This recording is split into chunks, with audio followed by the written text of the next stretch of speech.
여러분 안녕하십니까?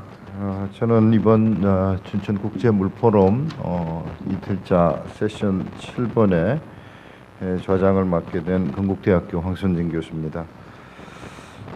먼저 세션에 참석해 주신 발제자와 토론자 분들께 진심으로 감사를 드리고요. 특별히 코로나19로 인한 국가의 비상적 상황에서 춘천국제물포럼 주최 여러 가지로 어려움이 많았을 물포럼 주최 측에 다시 한번 감사를 드립니다. 코로나 상황 때문에 이 포럼의 일반 참가자가 허용이 안 되고 이렇게 발표자와 토론자 분들 중심으로 포럼을 진행하게 됐습니다. 그래서 오늘 포럼은 아마도 SNS를 통해서 생중계가 되기 때문에 아무래도 우리 전체 국민들을 대상으로 합니다만 좀 관심 있는 그런 분들이 많이 또 시청을 해주시면 좋겠습니다. 자, 포럼에 실제 들어가기 전에 운영 방식에 대해서 간단하게 먼저 설명드리겠습니다. 각 발표자 분들께서는 15분에서 20분 정도 발표를 해주시면 감사하겠습니다. 20분을 넘어가기는 좀 어려울 것 같습니다. 그래서 제가 한 15분 정도 되면 사인을 드리도록 하겠습니다. 토론자들께서는 5분 정도 발언을 해주시고 발언하실 때는 제가 지금 서 있는 발언대 앞쪽으로 나오셔서 발언을 해주시면 되겠습니다. 발표자들은 이 토론자들이 발언하시는 동안에 해당 내용에 대해서 질의나 혹시 코멘트가 있는 분들에 대해서는 간략하게 메모를 하셨다가 토론 발언이 끝나면 발제자들은 해당 부분에 대해서 간략하게 답변을 해주시면 될 것 같습니다. 시간이 많이 배정된 그런 토론이 아니기 때문에 여러 가지 또 궁금하고 또 나눌 얘기, 토론할 얘기들이 많겠지만 아마도 그게 현실적으로는 좀 어려움이 있을 테니까 해당 내용만 필요한 부분만 말씀해 주시면 고맙겠습니다. 오늘 토론은 9시 반부터 11시 반까지 2시간이 배정이 됐습니다. 그래서 짧은 시간이지만 저수지에 관련된 여러 가지 물 문제에 대해서 좀 효과적이고 좀 생산적인 그런 토론이 또 발제가 됐으면 좋겠습니다. 그럼 지금부터 김재구 박사님부터 발표를 시작하겠습니다. 예, 안녕하십니까. 방금 소개받은 엔솔 파트너스의 김재구라고 합니다. 이른 시간에 멀리서 오신 토론자분들과 스님께 감사의 말씀을 드리겠습니다. 제가 오늘 발표드릴 내용은 농업용 저수지의 수질 및 생태계 현황 중심으로 해서 말씀을 드릴 텐데 그 다음 분에 남 박사님께서 이 현황 개선 방안 이런 것들에 대해서 이제 자세하게 설명을 드릴 테고요. 저는 현황과 농업용 저수지가 가지고 있는 문제점이 뭐가 있는지 크게 이제 3가지 정도로 압축을 해서 그래서 어떤 현안 문제가 있는지에 대해서 이 설명을 드리는 걸로 하겠습니다. 그래서 제일 먼저 이 연구 배경 필요성 현안 문제 1 해서 제일 먼저 현안 문제가 수생태계 건강성 지표 개발이 필요하다라는 것들하고 두 번째 문제로 이 수생태계 교란 생물 제거를 어떻게 해야 될 것인가, 그리고 이 세 번째 현안 문제로 이 환경 생태 유량 문제, 그리고 이제 이 마지막으로 결론 부분에 대해서 말씀드리도록 하겠습니다. 농업용 저수지의 이 관리의 중요성이 이제 굉장히 부각이 되고 있죠. 이 통합 물관리 체계가 이제 시행이 되면서 농업용 저수지에 대해서 수량이라든지 수질이라든지 이 수생태 관리가 이제 중요한 이슈가 되고 있고요. 그래서 이 국내 농업용 저수지가 한 2018년 기준으로 해가지고 전국에 한 17,240개 정도가 지금 파악이 되고 있습니다. 그래서 이 농업용 저수지가 지금 용수관리 측면에서 굉장히 중요한데 전체 수자원 총 이용량이 한 370억 톤 정도 되는데 그 중에 한 40% 정도가 농업용수입니다. 농업용수고 그 외에 이제 생활용수, 기타 용수, 하천 유지용수로 구별이 되기 때문에 용수관리 측면에서 이 농업용 저수지가 차지하는 비율이 굉장히 높다. 그래서 이 관리 주체가 주로 이제 지자체하고 이제 농어촌 공사가 될 텐데요. 농업용수 이제 기존의 이 관리 방식을 보면은 농업용수 이 공급 측면에서 수량 관리에 집중이 돼 있고 상대적으로 이제 수질이나 이 수생태 관리에는 미흡한 측면이 있었기 때문에 향후에는 이제 통합 물류 체제가 되면서 수량 관리 중심에서 이제 벗어나서 수질 및 수생태계 이 관리로 패러다임을 전환하는 것들이 필요하지 않겠나 이런 생각이 듭니다. 그래서 앞서 말씀드렸지만 이 주요 현안 문제 크게 이제 세 가지로 제가 압축을 해서 이제 말씀을 드릴 텐데요. 먼저 이제 수생태의 건강성 평가 시스템이 지금 농업용 저수지나 이 호소 대상으로 해서는 지금 이 부재한 상태다. 하천 같은 경우는 2008년부터 현재까지 지속적으로 해서 조사 평가가 이루어지면서 자료가 축적이 되고 있는데 상대적으로 이제 호소나 저수지 같은 경우는 수생태계를 평가할 수 있는 건강성 평가 기법이 없는 상태고. 현재 지금은 호소 수생태계 조사를 하고 있는 조사가 이루어지는 것들은 환경부의 환경기초조사 사업 이게 이제 유일하게 이 호소의 이 수생태계를 조사하는 사업이 되고 있습니다. 두 번째로 이제 이 수생태계 내의 교란생물, 특히 이제 배스나 블루길 이런 것들이 굉장히 이 저수지 정수역을 중심으로 해가지고 크게 이제 확산이 되고 있는 그런 상황이기 때문에 이런 것들은 이제 제거하는 사업의 필요성. 이 제거를 통해서 이제 수생태계의 생물 다양성이라든지 건강성을 유지할 수 있는 그런 이 바탕이 될 수가 있기 때문에 이 제거 사업의 필요성에 대해서 말씀을 드리고 마지막으로 이제 환경 생태 유량 확보 문제 지금 이제 하천의 이 건천화 방지 그리고 이 건강한 생태계를 유지하기 위해서 환경 생태 유량을 확보하는 것들이 이 수생태계 관리에 있어 중요한 현안 문제가 될 수가 있겠습니다. 농업용 저수지 이제 유형 분류를 해봤습니다. 그래서 전국 17,000개 대상으로 해서 유형 분류를 해보니까 유형 면적은 제가 10제곱킬로미터 이하가 거의 98% 그리고 수면적은 1.0 제곱킬로미터 이상이 제곱킬로미터 이하가 99% 해가지고 거의 대부분이 소형 저수지에 속한다. 그리고 이제 이 저수지 노후화 정도를 비교를 해봤는데요. 노후화 정도를 보면은 한 50에서 한 70년도, 그러니까 50년 이상 된 저수지가 87% 이상으로 해서 굉장히 저수지가 이제 노후화가 된 상태가 거의 대부분을 차지하고 있다는 것도 지금 이 농업용 저수지의 주요한 특성이 될 수 있겠습니다. 저수지의 수질 해당을 간략하게 보면 이건 농어촌공사 이제 866개를 대상으로 해가지고 계속 이제 이 모니터링이 진행이 되고 있는 것들인데요.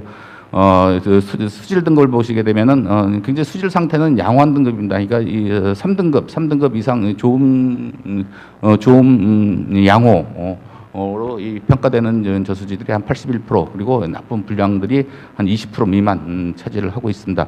대부분 다 상류에 있는 저수지들이기 때문에 수질이 상대적으로 굉장히 양호한 상태를 보이고 있습니다. 이건 이제 이 저수지 수변적 대비 이제 출현 정수 그리고 이제 농업용 저수지에서 살고 있는 어류들이 어떤 어류들이 이제 우점을 하고 있는지를 볼 수 있는 그래프인데요. 수면적 대비 출현 정수를 비교를 해봤습니다. 대부분 10제곱킬로미터, 1제곱킬로미터 이하기 때문에 한 2제곱킬로미터 이하에서 대부분 이제 출현 정수가 적게는 뭐 한두 종, 많게는 한 30종까지 출현하는 것들을 볼 수가 있고요. 상대 풍부도를 보시게 되면은 그러니까 상대적으로 이제 저수지에 어떤 물고기들이 많이 서식을 하고 있는지 이건 이제 뭐 제가 제 자료는 아니고 2006년도에 농업용 저수지 군집 특성이라는 논문에서 발췌를 한 건데요. 그러니까 참붕어, 치리, 피라미 이런 것들이 주로 이제 우점을 하고 있고 그 외에 이제 붕어라든지 떡붕어라든지 블루길 베스 같은 이 생태 교란 어종들이 상대적으로 우점을 하고 있는 것들을 볼 수 있습니다. 여기서 특징적인 것들은 이 버들치를 제외하고는 대부분 다 이 내성도가 높은 어종들. 그러니까 내성도가 높다는 얘기는 이 수질이 악화되면서 우점화가 높아지는 그런 종들로 이 구성이 되어 있다는 것들을 볼 수가 있습니다. 첫 번째로 이제 수생태계 건강성 평가 기법의 개발에 대해서 잠깐 간략하게 말씀드리면은 앞서 말씀드린 것처럼 2008년도부터 하천 같은 경우는 2008년부터 현재까지 이 부착돌말이라든지 어류, 저서 대형 부착동물 서식 수변 환경 중심으로 해서 크게 이제 이 네 가지 대상 항목으로 해서 건강성 평가가 10년 이상 계속 지속이 돼 왔고요. 거기에 대해서 축적된 자료를 가지고 다양한 분야에 지금 활용을 하고 있습니다. 그러니까 이제 각종 이제 하천 관련 정비 사업이라든지 보건 사업, 생태하천 보건 사업, 환경영 평가 사업 또 이제 이 4대강 같은 경우 수계 이제 보호 평가를 하는 경우에 있어서 이제 자료들이 축적된 자료들을 활용을 해서 이 보를 평가를 하고 다양한 분야에 이제 활용이 되고 있는데, 상대적으로 이제 호수나 저수지 같은 경우는 건강성 평가 지표라는 이런 지표가 아직 없는 상태이기 때문에 이런 것들에 대해 이 활용 분야는 굉장히 많지만은 활용할 수 있는 자료가 지금 부족한 상태다. 앞서 말씀드린 것처럼 환경부에서 시행하고 있는 환경기초 사업이 유일한 수생태계를 조사하고 있는 사업인데, 환경부에서 관리하는 90개 호소, 지자체에서 관리하는 88개 호소, 그래서 총 178개 호소만 대상으로 해가지고, 그러니까 한 호수당 한 3년에서 5년 주기로 해가지고 이 조사를 하고 있는 것들이 전부고, 또 이런 자료들이 또 체계적으로 이 데이터베이스가 구축이 안 돼 있습니다. 이런 것들은 이제 이 수생태계 건강성 평가를 기법으로 해야 될 주요한 목적이 될 수가 있겠고요. 이건 이제 이 환경부 에코스타 사업단으로 해서 계시는 조직위원장으로 계시는 김문철 선생님 중심으로 해서 호소 건강성 평가 기법 개발을 연구를 수행을 했습니다. 해서 2008년부터 2014년까지 한 6, 7년 해서 호소 건강성 평가 기법이 개발이 됐는데요. 대상 항목은 이제 수질 및 플랑크톤, 어류, 수생식물에서 이러한 항목들을 해서, 수질 같은 경우 호소의 영양 상태 지수, 또 유해 남조류를 중심으로 해서 지표가 개발된 것들이 있고, 어류 같은 경우도 이제 이 호수에서 이제 조사할 수 있는 표준화된 조사 기법이라든지 매트릭을 기반으로 한 이 어류 평가 지수, 호소 같은 경우에 이제 이 호수의 영양 상태를 평가할 수 있는 것들 해서 크게 이제 이 세 가지 항목을 대상으로 해서 이 평가 지표가 개발이 돼 있음에도 불구하고 이것들이 이제 이 전국적으로 아직 활용이 되지 않고 있다라는 것들이 크게 이제 이 활용되지 못하고 있는 실정이기 때문에, 이런 것들이 이제 활성화가 돼서 이런 것들도 이제 호수 건강성 평가를 하는 데 있어서 활용이 된다고 한다면은, 추후에 이제 이 호수에 관련된 여러 가지 이제 이 사업들에 대해서 활용 방안이 있을 것이라고 생각을 합니다. 두 번째, 이제 수생태계 교란생물 제거 사업. 이런 것들은 이제 생태 교란 생물들이 이제 이 확산을 통해서 생물 다양성이라든지 건강성에 이제 크게 이제 악영향을 미치기 때문에 거기에 받는 생물 자원량 감소에 따른 경제적인 피해가 굉장히 크지만은 얼마나 어느 정도 큰지를 지금 파악을 못 하고 있습니다. 그러니까 이 생태 교란 생물 같은 경우는 최고 소비자로서 일단 국내에서는 천적이 없는 상황이고, 또 이 정수역 호수나 저수지 같은 데서는 굉장히 번식이 빠르기 때문에 이런 것들에 대해서 이 피해를 최소화하기 위해서는 반드시 이제 제거 사업이 필요할 테고요. 그래서 이제 보시게 되면 국내 거의 모든 호수나 저수지 이런 데서는 굉장히 교란 생물들이 높은 비율을 차지를 하고 있습니다. 그래서 이 교란 생물에 대해서 이 진단 프로세스를 개발을 하고, 그리고 이 교란 생물을 제거하기 위한 체계적인 전략을 수립하는 것이 필요하지 않겠나 해서 이제 보시게 되면 이제 요거 같은 호수 형상학적 지수입니다. 그러니까 몰포이데픽 인덱스 해가지고 호수의 어류의 생산성을 예측하는 경험적인 지표입니다. 지표해가지고 MEI 지수라고 얘기를 하는데, 이 MEI 지수를 바탕으로 해서 이제 보시게 되면은 전국에 이제 농업용 저수지 450개를 대상으로 해서 분석을 해보면은 MEI 지수 이제 범위가 1 이하 같은 경우는 생산력이 낮은 거고, 10에서 한 50 정도면 생산력이 높고, 이제 최적의 생산력을 가지는 것 지수고, 100 이상이 되게 되면 이제 과도한 생산력을 가지게 되는데, 농용 저수지 한 450개를 분석을 해보니까 10에서 한 50 정도 되는 것들이 한 40% 정도 차지를 하고 있거든요. 그러니까 국내 이 농용 저수지 같은 경우는 베스나 이 블루길이 서식한데 최적의 범위를 가지고 있다 하기 때문에, 굉장히 이제 이 확산 속도도 빠르고, 이런 것들에 대해서 지속적으로 제거 사업을 벌이지 않게 되면은 생태계를 심각하게 훼손할 수 있는 우려가 굉장히 높은 거죠. 그래서 이제 제일 먼저 이제 호수에서 이 교란 생물을 제거하기 위해서는 먼저 이제 이 생태계 교란도 평가를 해야 됩니다. 그러니까 어느 정도 이 수생태계를 교란시키고 있는지 여러 가지 이제 다변수 평가 매트릭을 구성을 해서 이 평가를 하고, 거기서 이제 교란 여부를 보고, 교란 여부가 있는지 없는지를 통해서 이제 이 교란 정도를 제거를 해야 될 것인지 말 것인지를 결정을 하고, 거기에 따라서 이제 이 교란도가 굉장히 높은 경우 개체군을 파악을 하고, 거기에 따라서 다양한 퇴치 계획에 따라서 이러한 계획을 수립을 해서 저인방으로 제거를 할 건지, 산란장을 파괴를 할 것인지, 수매를 해서 제거를 할 것인지, 기타 이제 뭐 낚시라든지 레저 활동을 통해서 제거를 할 것인지 해서 진짜 지속적으로 이 제거 활동을 하는 것들이 필요하다고 생각이 들고요. 그래서 이제 이건 이제 이 저인망을 외국 같은 경우 이제 저인망 트롤이라고 얘기를 하는데 이 표층이나 이 중층이나 이 소형 저인망을 통해 가지고 지속적으로 제거하는 것들을 작업들을 많이 하고 있는데 국내 내수면에서는 아직 이 트롤이나 이 저인망들을 활용을 해서 제거를 하는 사례가 아직은 없는데. 저희들이 이제 보시게 되면 이제 트롤을 호수에서 지금 끌고 있는 겁니다. 이게 충북 보은군에 있는 궁저수지인데 자원화 사업을 하기 위해서 여기 이제 이 붕어나 잉어, 쏘가리 뭐 이런 것들 자원이 될 수 있는 물고기들을 굉장히 많이 방류 사업을 하고 있었는데 여기 이제 이 생태 교란 생물 그러니까 베스 블루길이 굉장히 많은 저수지예요. 그래서 얘네들이 밥 주는 사업이 될 수가 있는 그런 상황이었었기 때문에 저희들이 이제 이 트롤을 만들어서 여기서 이제 이 트롤을 끌면서 이제 자원화 사업이 성공할 수 있도록 외래종을 또 이 제거하는 사업을 같이 병행을 하면서 수행을 한 적이 있습니다. 요건 이제 이 후리그물이라고 해가지고 이 한 100m 되는 이 그물을 쭉 돌려서 수변부에 있는 것들을 이 베스나 블루길을 잡아내는 이런 것들을 통해서 그러니까 트롤이라든지 저인망이라든지 이런 것들을 통해서 지속적으로 개런종들을 잡아내기도 하고 또 이제 자원화 사업이 성공하기 위해서는 여러 가지 이제 농민들을 위해서 어류도 이 방류 사업, 취어 방류 사업도 같이 병행을 하면서 이런 것들을 수행을 한 적이 있었고요.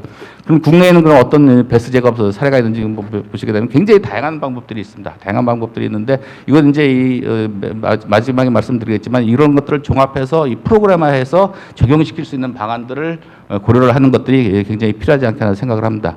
이건 이제 뭐 인공 산란장을 이용해서 이 퇴치하는 방법들도 있고요. 또 이제 최근에 이 작사를 이용을 해서 물속에 들어가서 작사를 이용해 가지고 잡아내는 그런 방법들. 또 이제 이런 뭐 천적을 통해서 이제 교란종을 퇴치하는 것들인데 이제 쏘가리나 이제 가물치 뭐 이런 것들을 통해서 쏘가리 같은 경우는 이제 토교주 수지 한번 더 적용을 시켜서 이 교란종을 제거 사업을 수행을 한 적이 있었죠. 이런 방법들이라든지 또 이제 낚시나 수매를 통해서 시민들의 이 참여를 통해서 또 이 제거를 할 수 있는 방안에서 충북도 같은 경우는 지자체에서 키로당 2,000원에서 5,000원 해서 이런 것들을 지속적으로 수매를 하고 있습니다. 수매를 하면서 이 교란종을 관리를 하고 있고요. 그 외에 이제 이 음파를 이용을 해서 음파를 쏴서 유인을 해서 제거하는 방법들. 비어 같은 경우는 자체적으로 이제 이 트랩을 개발을 합니다. 파드 트랩이라는 트랩을 개발을 하는 경우도 있었고, 트롤 같은 거 이런 것들을 이용을 해서 제거를 하는 방법들. 로테논 같은 게 이제 이 화학 물질은 아닌데 콩가식물에서 추출된 이제 천연 제초제입니다. 제초제에서 이걸 갈아가지고 이 물속에다 풀게 되면은 인체에는 전혀 무해하지만은 잔류 시간도 짧고 한 15일이나 짧으면서 독성 효과를 나타내면서 잡아낼 수 있는 그런 방법들을 해서 뭐 적용 국가들이 굉장히 많이 있습니다. 선진국에서 미국, 캐나다, 영국, 이탈리아 뭐 이런 유럽 국가들 해서 이런 것들을 제거 사업에 도입을 하고 있는데 여러 가지 장단점은 있습니다. 장단점은 있는데 하여튼 이런 방법을 통해서 이 제거하는 방법들도 있고 소음을 통해서 쫓아내는 방법들 뭐 이런 방법들도 있고 염색체를 변형해서 이 제거하는 방법들 또 이제 이 수리수문학적 기법 해가지고 이제 물을 다 빼버리는 거죠. 호수에 이제 물을 다 빼버려가지고 또 이 제거하는 방법들. 이게 이제 2015년도에 강원도 행성저수지에서 베스블루기는 아니지만 피라냐 제거를 위해서 한번 물을 빼가지고 이 제거를 한 방법들이 있었습니다. 뭐 효과는 가장 뛰어나지만은 과연 이런 것들 제거하기 위해서 물을 낭비하는 측면들이 있기 때문에 이 문제점도 있고요. 네, 불임화를 시켜가지고 제거하는 방법들, 천적을 이용을 해서 이제 이 드렁어리라든지 이런 것들을 이용해서 미국 USGS 같은 경우는 드렁어리를 이용해서 크니베스를 제거하는 방법을 적용을 하기도 합니다. 또 이제 바이러스를 개발해서 이 베스만 죽일 수 있는 바이러스를 개발해가지고 죽이는 방법들. 이건 이제 뭐 예인망해서 앞서 보여드린 그런 방법들이고요. 이거는 전기 충격기를 이용을 해서 이 어류들을 또 이 포획하고 제거하는 방법들. 이것도 저희망 아까 말씀드렸던 것들이고. 국내 이제 어류 모니터링 방안에서 가장 많이 쓰는 것들은 이제 정치망이라든지 이 자망을 이용을 해서 또 이 포획하는 방법들 여러 가지 이제 이 방법들이 개발되어 있습니다. 그래서 궁극적으로 이 제거 프로그램을 만들기 위해서는 이 생태 교란지 관리 프로그램을 만들어야 된다. 크게 이제 이 단계를 산란기, 성장기, 월동기 구별을 해서 이 어구를 이용해서 이 교란종을 제거하는 방법들 해서 이제 다양한 어구를 이용을 할 경우에는 치어나 성장기 때 요때 이제 집중적으로 적용을 시킬 수 있을 것 같고요. 또 이제 인공 산란장 관리는 이 산란 시기 3월 달부터 6월 달 사이에 집중적으로 산란장을 설치해서 이 제거하는 방법을 선택을 하는 방법들이 있을 테고, 또 화학적인 방법이라든지 서식지 추적 같은 경우는 이제 얘네들이 가을 겨울 되면 이제 월동기가 되기 때문에 월동기에서 이제 깊은 수심이 깊은 데로 이동을 하게 되면은 거기서 이제 얘네들이 월동지가 어딘지를 확인을 하고 거기에 따라서 또 이 제거할 수 있는 겨울 프로그램에서 이 전체적으로 이 성장 단계별 각종 이제 이 제거 방안 프로그램들을 이제 적용을 시켜서 지자체나 이 농어촌공사나 이런 데서 할 수 있는 방법들을 시기별로 해서 관리 프로그램을 만들어서 이 관리하는 것들이 필요하지 않겠나 생각이 됩니다. 세 번째로 이제 이 환경 생태 유량 확보 측면에서 이제 이 2017년도에 환경 생태 유량이 이제 처음 이제 이 개념이 도입이 되면서 이게 이제 2018년도 물환경 보존법에서 법제화가 됐습니다. 그래서 이제 이 환경 생태 유량 기준안이 마련이 돼서 대표 지점을 선정을 하고 선정 방법들, 확보 방안 등을 이제 확보 방안들이 이제 고시가 됐고요. 그래서 이제 환경 생태 유량을 확보하는 경우에서 가장 1순위를 검토된 대상이 되는 것들이 이제 인근 저수지 및 인근 호수 및 저수지, 특히 이제 농업용 저수지가 전국에 산지에 있기 때문에 농업용 저수지는 굉장히 이 수량 확보에 가장 1순위로 검토가 되고 있고요. 그 외에 이제 하수 처리장 방류수라든지 도수로라든지 지하수 활용 이런 것들이 이제 이 환경 생태 유량을 확보하는데 주요 검토 대상이 되고 있습니다. 그래서 이 농업용 저수지 같은 경우에 이제 이 무효방류라는 건 이제 오버플로가 되는 거죠. 오버플로가 없는 이 관계시기에는 농업용 저수지에서 물을 내려보내질 않습니다. 않기 때문에 상류에 있는 하천 같은 경우는 농업용 저수지에서 물을 내려보내질 않으면은 건천화 가능성이 굉장히 높기 때문에 이 시기에 이 농업용 저수지를 통해서 이 하천 생태 유지량을 확보를 해야 되는데, 농업용 저수지에서는 이 물을 내려보낼 수 있는 개연성은 거의 없기 때문에 어떤 이 논배수로라든지 농업용 저수지 유량에 크게 의존하는 하천들 같은 경우는 건천화 가능성이 굉장히 높기 때문에 여기에 따라서 이 환경 생태 유량을 확보해야 될 필요성들이 상당히 높습니다. 안 넘어가는데. 그 환경 생태 유량을 선정하는 방법은 크게 이제 이 대상 어종을 선정을 하고 거기에 따라서 이제 이 대표어종, 대리어종, 유사어종을 선정을 합니다. 이 어류를 중심으로 해서 이렇게 어종을 선정을 하고 거기에 따라서 이제 현장 종사를 해서 이 어종들이 살고 있는 유속, 수심, 하상 이런 것들을 측정을 하고 거기에 따라 서식지 적합도 지수, 그러니까 각각의 어종의 이 유속, 수심, 하상에 따라서 서식지가 어느 정도 적합한지를 판단을 하고 그거를 이러한 결과들을 환경 생태 유량을 선정하기 위해서 피협심이라는 모델을 통해서 유량 모델을 통해 일천 모델을 통해서 유량을 산정을 하게 되는데요. 이런 산정된 유량을 바탕으로 해서 저수지나 이 인근에 있는 유량이 확보될 수 있는 저수지나 도수로나 하수처리장에 있는 유량들을 어떤 식으로 활용을 해야 될 것인가라는 것들을 이제 고시를 하게 되는 것들이죠. 그래서 이 다양한 환경 생태 유량을 확보하기 위한 여러 가지 이제 방안들이 필요할 텐데요. 그러니까 농업용수 같은 경우는 이제 가장 먼저 중요한 것들이 이제 농업용수의 수요량, 공급량 이런 것들을 정확하게 산정할 필요가 있습니다. 그래서 농업용수를 정확하게 수량이 얼마인지 공급량이 얼마인지 이런 것들 산정을 통해서 남는 수량들을 하천으로 이제 이 하천 생태 유량으로 이제 확보를 할 수가 있을 텐데요. 그러니까 지금 농업용수 같은 경우는 이제 이 배수로에 자동 수위유량 측정 장치를 설치를 해서 측정 자료를 활용을 하고 거기에 따라서 이제 하천으로 또 이제 회기되는 회기 수량 이런 것들이 어느 정도인지를 정확하게 산정할 필요가 있고, 또 이제 이 논배수로의 이 노후화된 관계 시설을 개선을 통해서 물 손실량을 또 최소화함으로 인해서 수유량을 줄여가지고 환경 생태 유량으로 전환할 수 있는 그런 양을 확보할 수도 있는 것들이고요.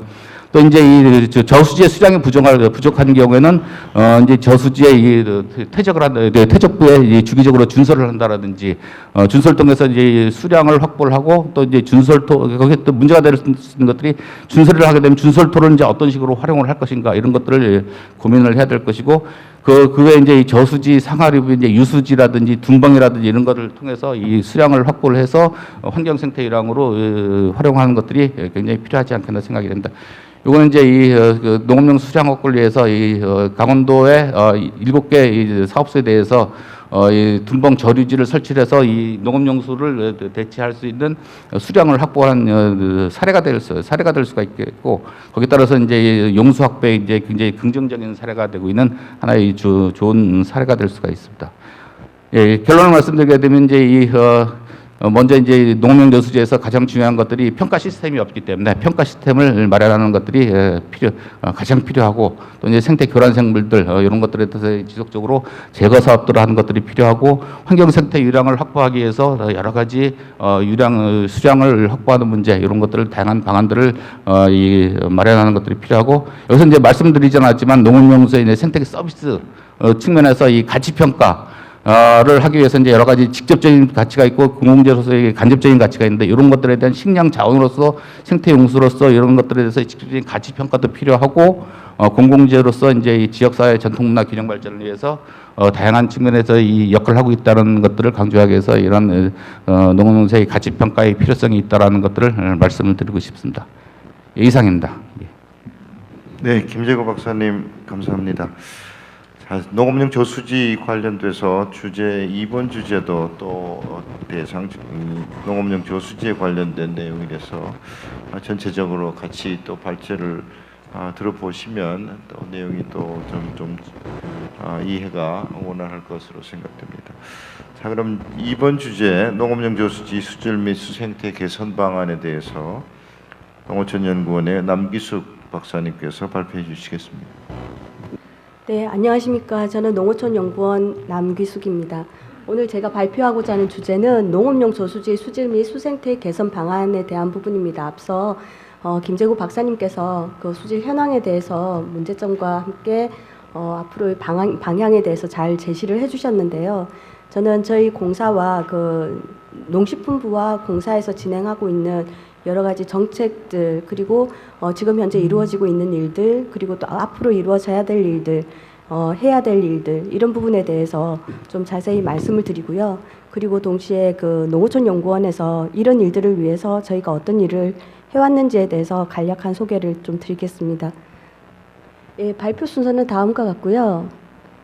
넘겨주세요. 다음 슬라이드. 네. 먼저 농업용 호소의 수질 관리 패러다임 변화에 대해서 말씀드리겠는데요. 현재는 농업용 호소를 농업용수 공급을 목적으로 개별 저수지 중심으로 진행을 하고 있고요. 사전 보전보다는 사후 수질이 나빠진 저수지에 대해서 개선 사업을 하는 방향으로 진행하고 있습니다. 또한 정책 방향 역시도 농업용수 중심, 그러니까 이용자 중심의 관리를 진행하고 있는가 하면 앞으로는 그 농어촌 용수와 그 함께 친수 환경 조성 방향으로 진행을 하려고 하고 있고요. 그리고 개별 저수지보다는 저수지 유역과 저수지 배수로 하천까지 전체를 아우르는 대상을 아우르는 방향으로 대상을 확대하고 있습니다. 그리고 또한 사전 수질 관리 이 부분을 포함하고 있고요. 네. 그래서 지금 이와 같은 변화는 그 친환경 농산물 수요나 청정용수 공급에 대한 국민 관심도 증가도 있겠지만 현재 통합 물 관리 방향에 따라서 농업용수라는 어떤 한정된 이용 목적보다는 농어촌 용수라는 확대된 범위에서 최적성 그리고 건강성, 지속성 등을 함께 고려해야 되는 상황으로 지금 패러다임이 변화했습니다. 네. 그렇지만 지금 현재 수질 관리 여건은 상당히 좀 안 좋은 편인데요. 기후 변화라든지 기후 변화에 의한 온도 상승이라든지 강수 다변화 이런 것들은 녹조와 같은 그 부영양화를 촉진을 시키고 있고요. 또 유역에서 비점오염 물질을 상당히 좀 그 가중시키고 있는 그런 부분을 보이고 있습니다. 그로 인해서 다양한 오염 물질을 오염 현상이 나타나고 있습니다. 또한 가뭄에 의한 저수율 하락이 부영양화도나 수질 오염도를 증가시키고 있고요.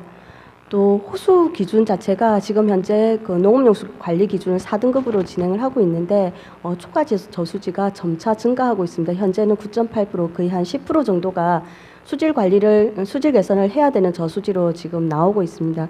그렇지만 저희 공사는 상류 오염원에 대한 그 유입 통제가 불가하기 때문에 이 부분은 지자체나 환경부의 전방위적 협조가 필요한 상황입니다. 농업용수의 수질 관리 여건과 기능 다변화 부분에서 보면 앞서도 얘기했듯이 농어촌 지역의 수질 오염이 상당히 문제가 되고 있고 특히 가축 분뇨라든지 생활하수에 대한 오염이 좀 가중되고 있습니다. 그리고 농산물 안전성에 대한 관심도가 증가하고 있고 또한 농업 환경과 호소의 생태 환경 보전에 상당히 좀 중요도가 부각되고 있는 상황이기 때문에 이런 부분을 다 아우르는 수질 관리나 수질 및 수생태 관리의 방향이 전환되어야 될 거라고 판단되어집니다. 간략하게 저수지의 어떤 역할과 기능에 대해서 좀 말씀을 드리려고 했는데요. 시간 관계상 통과하겠습니다. 지금 현재 저희 공사에서 진행하고 있는 수질 관리 현황을 보면 농식품부와 농식품부가 주관이 되어서 시도와 농어촌공사에서 주로 관리를 하고 있습니다. 시도에서는 시군구에서 직접적인 일들을 하고 있을 것이고요. 농어촌공사 같은 경우는 지역본부와 지사에서 직접적인 농업용수 관리를 하고 있습니다. 저희 연구원은 이를 필요한 기술을 개발하고 연구 지원, 분석 시험을 하고 있는 상황입니다. 다음. 좀 세부적으로 저희 공사에서 하고 있는 부분을 말씀드리면 크게 세 가지로 나누어져 있습니다. 농업용수 수질 조사와 수질 관리 및 수질 오염 대처 그리고 수질 개선 사업으로 분류가 되고 있는데요. 수질 조사는 그 수질 측정망 조사라고 해서 전국 50만 톤 이상 규모의 주요 저수지들에 대해서 그 정기적인 수질 조사를 하고 있고 또한 그 공사가 관리하는 3,300개소에 대한 공사관리 호소 수질 조사를 진행하고 있고요. 전국 17,000여 개소에 대한 수질 전수 조사를 진행하고 있습니다. 또한 아울러 올해부터 수질 자동 측정망을 운영을 하고 있습니다. 수질 관리 부분은 예찰 강화, 거버넌스 운영 그리고 기타 강화 부분인데 뒤에 자세히 말씀드리겠습니다. 수질 개선 부분도 마찬가지입니다. 수질 관리 추진 경위를 보면 정책은 기존에 2008년 9년도에 중장기 대책을 세웠다가 16년도에 재수립을 한 상황이고요. 정책에 대해서는 수질 조사는 90년대부터 시작해서 현재까지 측정망 지구수를 점차 지구수를 늘려서 현재 진행을 하고 있고요. 그리고 개선은 2001년부터 시범 사업을 추진해서 지금까지 40지구에 대한 개선을 진행을 했고 지금 현재는 담소 수질 개선을 진행을 할 계획을 수립하고 있습니다. 그리고 수질 관리 부분은 특정적인 부분을 보면 농업용 호소 수질 관리 협의회를 2009년도부터 진행을 하고 있고요. 2010년, 11년도부터는 단기 수질 개선 대책이라든지 수질 관리 실명제라든지 물지킴이 프로그램, 수질 개선 실증화 시험 이런 것들을 좀 진행을 하고 있습니다. 시설 현황을 보면 앞서 김재호 박사님께서도 말씀하셨는데 거의 대부분 93에서 94% 정도가 50만 톤 미만의 소규모 저수지들입니다. 그리고 상당 부분이 그 노후화된 저수지입니다. 그래서 수질 관리에 상당히 좀 취약한 부분을 가지고 있고 이런 소규모 저수지들의 대부분이 또 시군에서 관리하고 있는 저수지들이기 때문에 특히 그 전문성이 약간 부족한 그런 부분들을 문제점을 가지고 있습니다. 다음 슬라이드. 수질 측정망 조사를 지금 진행을 하고 있는데요. 지금 현재 975개소 진행하고 있고 4등급 그러니까 환경 기준 4등급을 초과하는 비율이 앞서 얘기했듯이 한 10% 정도 됩니다. 그렇지만 그 오염원 특성을 보면 전체 저수지에 대해서는 토지계가 상당히 반 정도를 차지하는 오염 기여도를 보이고 있지만 초과 시설 그 9.8%에 대한 부분을 조사를 하면 생활계가 가장 많고요. 축산계가 그 다음을 차지하고 있는 이 두 가지 저오염원 성격의 그 오염원이 상당히 좀 중요한 비중을 차지하고 있습니다. 다음 슬라이드. 수질 자동 측정망을 올해부터 진행을 하고 있는데요. 실시간 수질 오염 감시와 사고 예방, 원인 분석을 위한 기초 자료를 활용하기 위해서 ICT 기술을 활용한 장치를 도입을 하고 있습니다. 다음 슬라이드. 그리고 동시에 그 수질 오염 예찰을 강화하고 있는데요. 중점 관리 호소를 지정을 하고 있습니다. TOC, TN, TP 중 한 개 항목 이상 환경기준 4등급을 초과할 때 지정을 하게 되는데 2020년 현재 152개소가 선정이 되어 있고요. 이들에 대해서는 오염원 지도라든지 오염원 점검 그리고 강우시 배출 현황 점검 등 적극적인 수질 관리를 진행하고 있습니다. 또한 수질 관리 실명제를 공사관리 저수지 1,200개소에 진행을 하고 있습니다. 다음 슬라이드. 또한 동시에 녹조에 대한 예찰 활동을 진행을 하고 있습니다. 그전에는 육안으로 가서 녹조가 폈네, 뭐 괜찮네 이런 식으로 판단을 했는데요. 작년부터 이런 도구를 이용해서 좀 관심, 주의, 경계, 심각 단계로 안에 보면 링이 일정 간격으로 표시가 되어 있습니다. 그래서 그 링의 수와 그리고 탁도, 색도 이런 것들을 비교해서 좀 정량화할 수 있는 방법을 연구원에서 개발하고 지금 활용을 하고 있습니다. 다음 슬라이드. 수질 관리를 위한 거버넌스를 운영을 하고 있는데요. 특히 지자체와 공사 간의 거버넌스 MOU나 업무 협약 체결 활동이 지금 활발히 진행되고 있고요.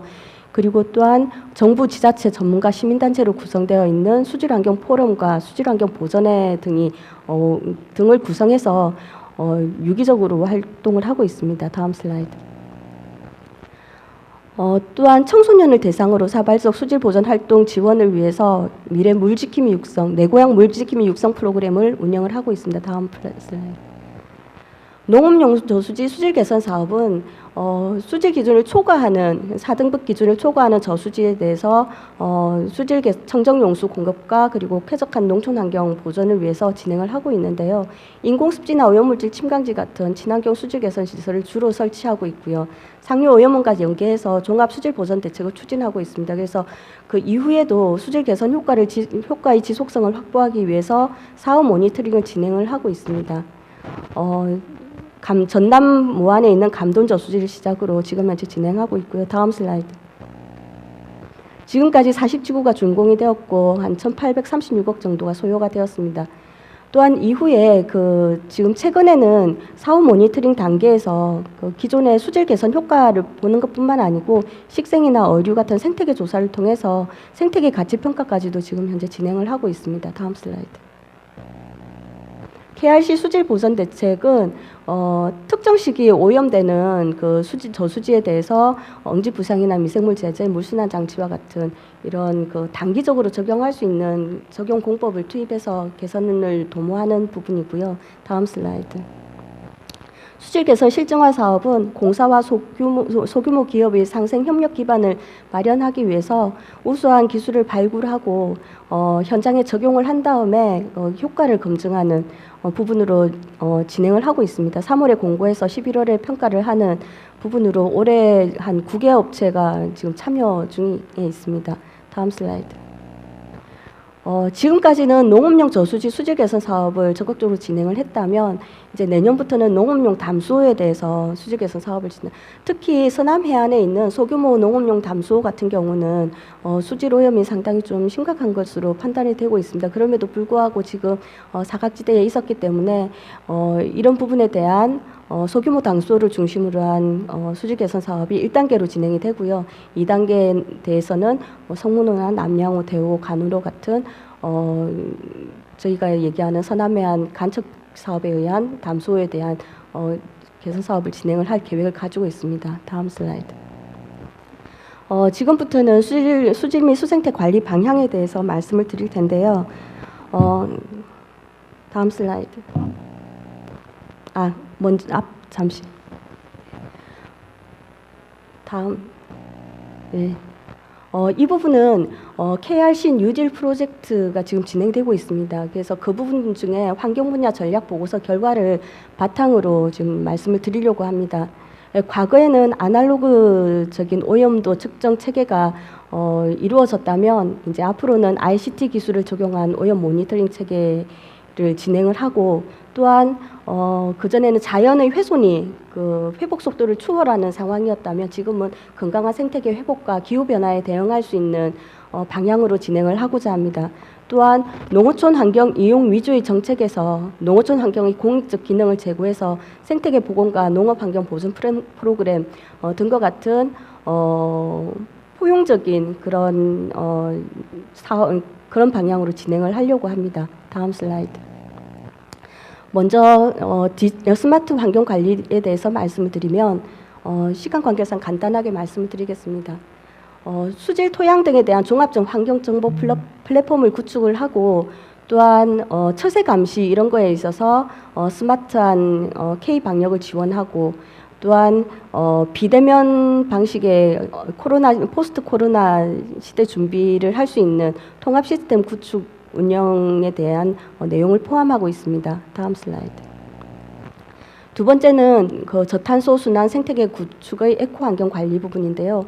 여기에서는 유역 기반의 농업 용수 정과정 수질 관리로 최적화한 물환경을 조성을 하고 수질 조사를 디지털화하고 또한 통합 관리 시스템 통해서 청정 용수 공급은 물론 수질 오염 사고에 대응함과 동시에 온실가스 감축 사업을 통해서 기후 변화에도 대응할 수 있는 다양한 내용을 포함을 하고 있습니다. 다음 슬라이드. 세 번째는 자연과 공존하는 포용사회 구현으로 사람과 자연이 공존하는 건강한 농어촌 생태계 환경을 조성을 하고 그리고 농촌과 영농 활동에 특화된 생태계 서비스 정진 사업을 발굴 추진하는 내용인데요. 여기에 보면 토양 용수, 생태 경관 등 분야별 농업 환경 보전 활동을 시행하고 그리고 건강한 친수 생태계 환경 조성 사업 그리고 또한 농업용 저수지와 담수호, 수변 생태계 보전, 복원 창출 이런 그 생태 공간 확대 사업을 포함하고 있습니다.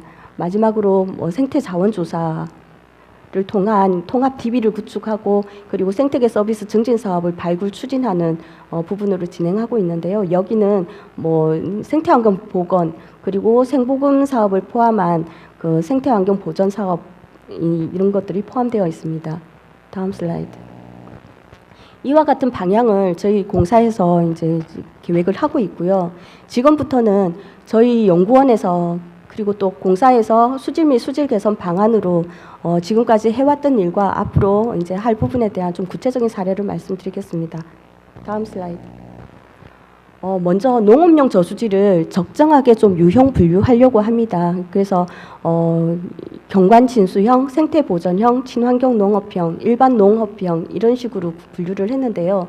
농업용 저수지의 특성과 그리고 요구도 그리고 생태적인 환경 그리고 그 주변의 그 지역 주민들의 이용도 이런 부분들을 고려해서 맞춤형 유형 분류를 하고 맞춤형 목표 관리를 하고 맞춤형 기술 적용을 통해서 건강한 농업용 저수지 관리를 목표로 하고 있습니다. 다음 슬라이드.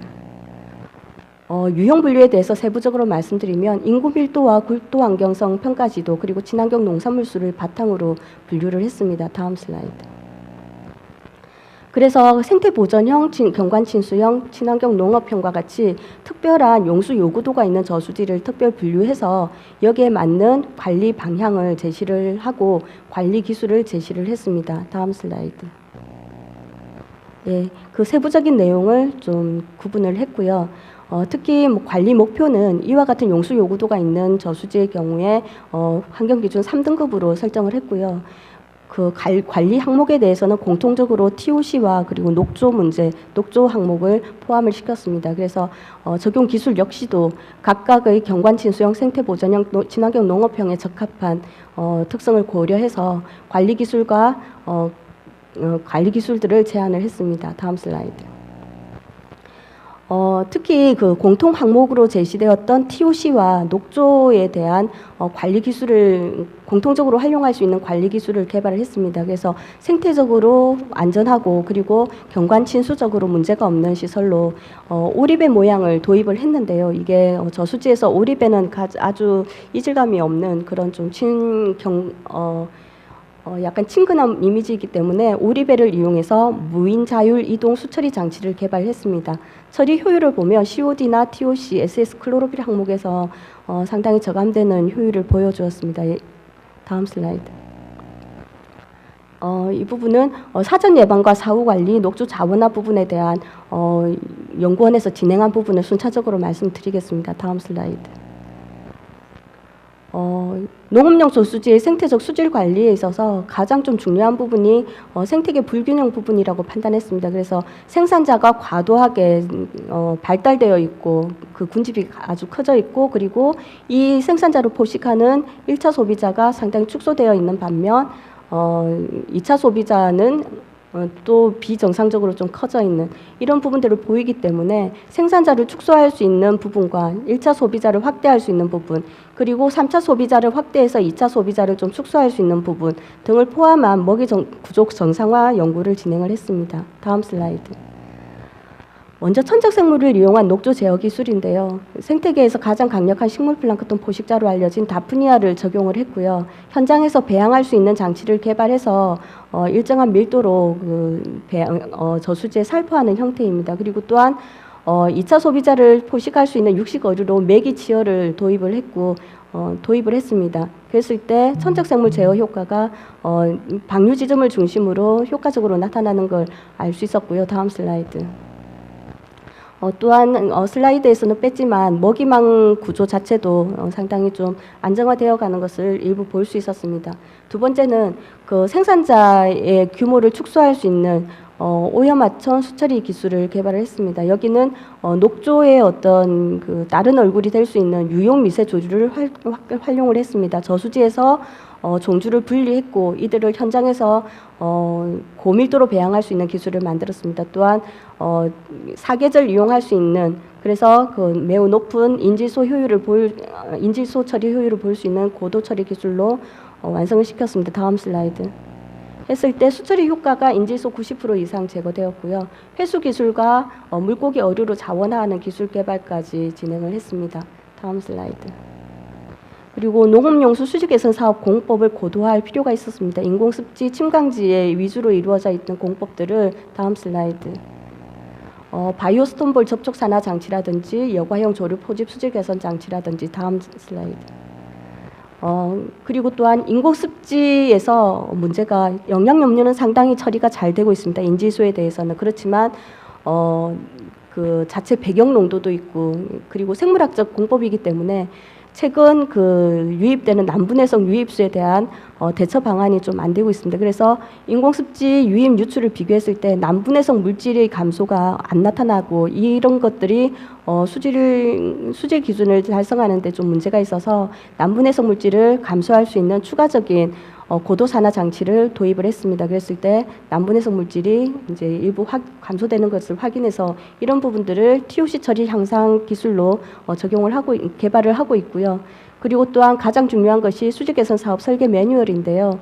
3에서 5년 주기로 그 재설정하는 그런 과정을 담고 있습니다. 올해도 지금 리뉴얼 되고 있는 것으로 알고 있습니다. 다음 슬라이드. 그리고 앞서 김재구 박사님께서 말씀하신 부분들이 일부 있는데요. 농업용 저수지 같은 경우는 공급 목적 외에도 기후 조절이나 재해 조절, 생태 공간 제공 등 인간에게 많은 편익을 주고 있습니다. 그렇지만 생태 자산으로서 가치 평가가 이루어지지 않았기 때문에 올해부터 그 농업용 저수지 생태계 서비스 평가 및 활용을 위한 측정망 구축 이러한 연구 과제로 과제를 최선화 박사가 진행을 하고 있고요. 오후 세션에 이와 같은 발표를 할 예정입니다. 관심 있으신 분들은 참고하시면 좋을 것 같습니다. 다음 슬라이드. 그리고 또한 김재구 박사님 말씀하신 부분인데요. 외래어종 관리를 위해서 특히 큰잎 베스를 퇴치하기 위한 방법을 고민을 하고 있습니다. 올해 연구가 진행되고 있고요. 저희가 사용하고 있는 방법은 저수지 물을 빼서 제거하는 그런 방법으로 활용하고 있습니다. 다음 슬라이드. 그리고 생태계 보전 협력금 반환 사업도 지금 현재 진행을 하고 있습니다. 2014년부터 진행을 해서 많은 지구가 지금 현재 진행이 되었습니다. 지금 앞으로도 지금 생보금 사업은 열심히 노력해서 진행을 할 계획입니다. 다음 슬라이드. 마지막으로 결론은 간단하게 말씀드리겠습니다. 다음 슬라이드.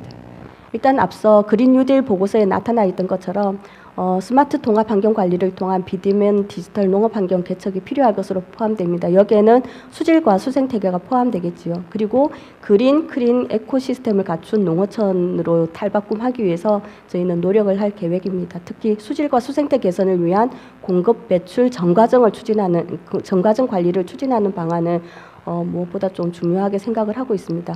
자연 그리고 또한 마지막으로 사람과 자연이 공존하고 정부와 국민이 함께 이뤄가는 건강한 생태 환경 조성으로 농업용 저수지의 어떤 공익적 기능을 최대한 부각시키고 활용할 수 있는 방안으로 연구원에서는 적극 기술을 지원을 할 것이고 공사에서는 이런 부분들을 바탕으로 적극적인 사업을 진행을 할 것으로 생각합니다. 이상 발표를 마치겠습니다. 감사합니다. 예, 하여튼 뭐 전체적으로 내용이 너무 또 방대해서 시간이 뭐 1시간을 들여도 부족할 것 같은데 다음은 마지막 발제로 강원대학교 허우명 교수님께서 한강 상류 산비탈 농경지의 비점 관리를 위한 제도적 개선 방안에 대해서 발표해 주시겠습니다. 강원대학교 허우명입니다.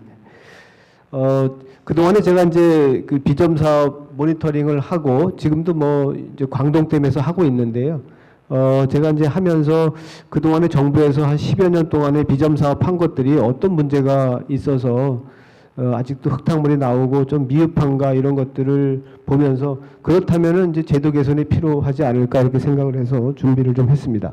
다음. 이게 발표 순서고요. 다음. 자, 다음. 물환경 관리에 지금 여건이 많이 변화가 되고 있는 것들은 잘 알고 계실 겁니다. 보시다시피 이제 국지성 호우도 좀 많아지고요. 그다음에 강우 강도도 좀 증가하는 그런 경향을 보이고 있거든요. 그다음에 저모여원 대비 비저모여원이 좀 더 많이 증가하고 있고 다음. 이제 산비탈 그 농경지 보면 이렇게 비가 오면은 상당히 토사가 많이 발생할 수 있는 구조를 가지고 있습니다. 다음.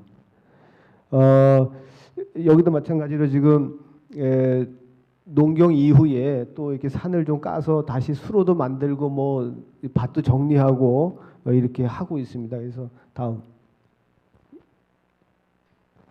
예.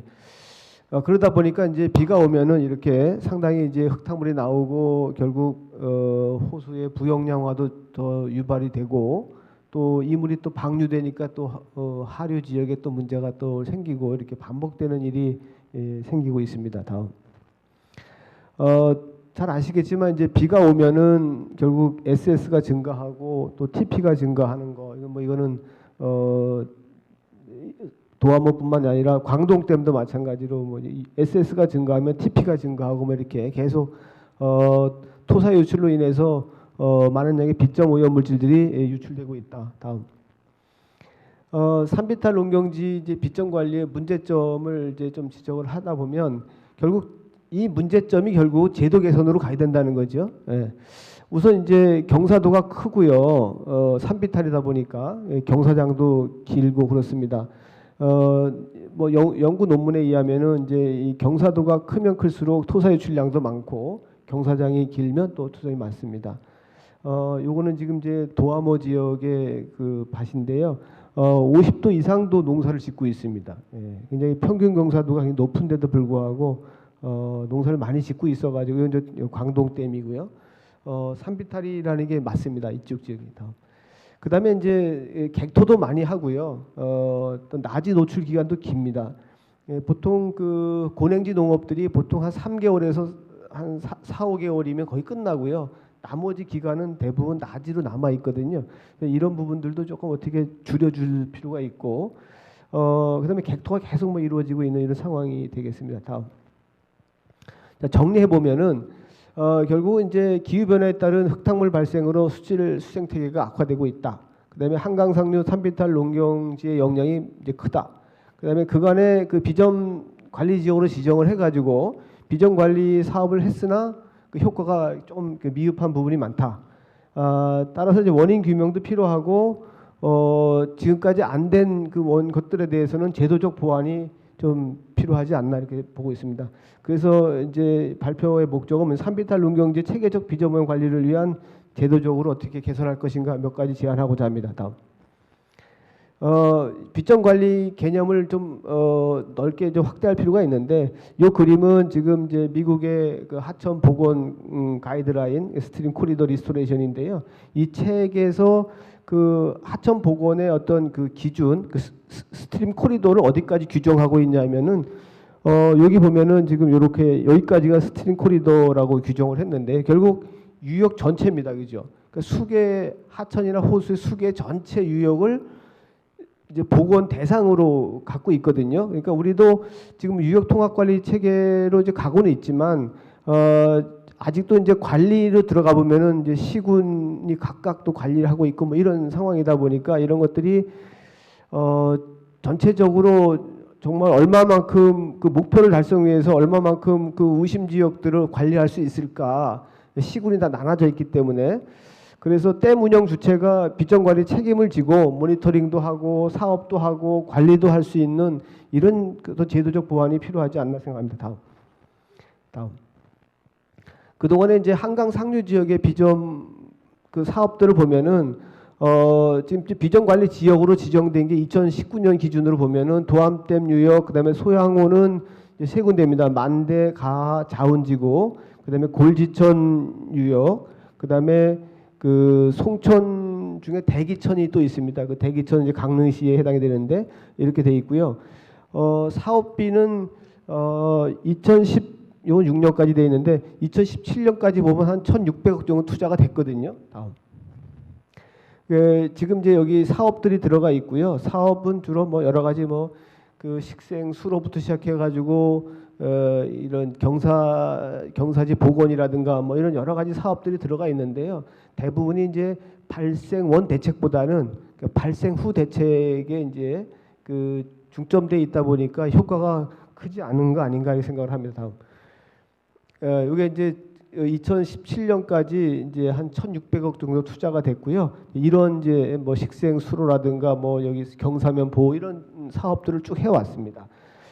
결국 투자 대비 효과가 미미하다는 게 이제 그동안의 연구 보고서의 결과들이고요.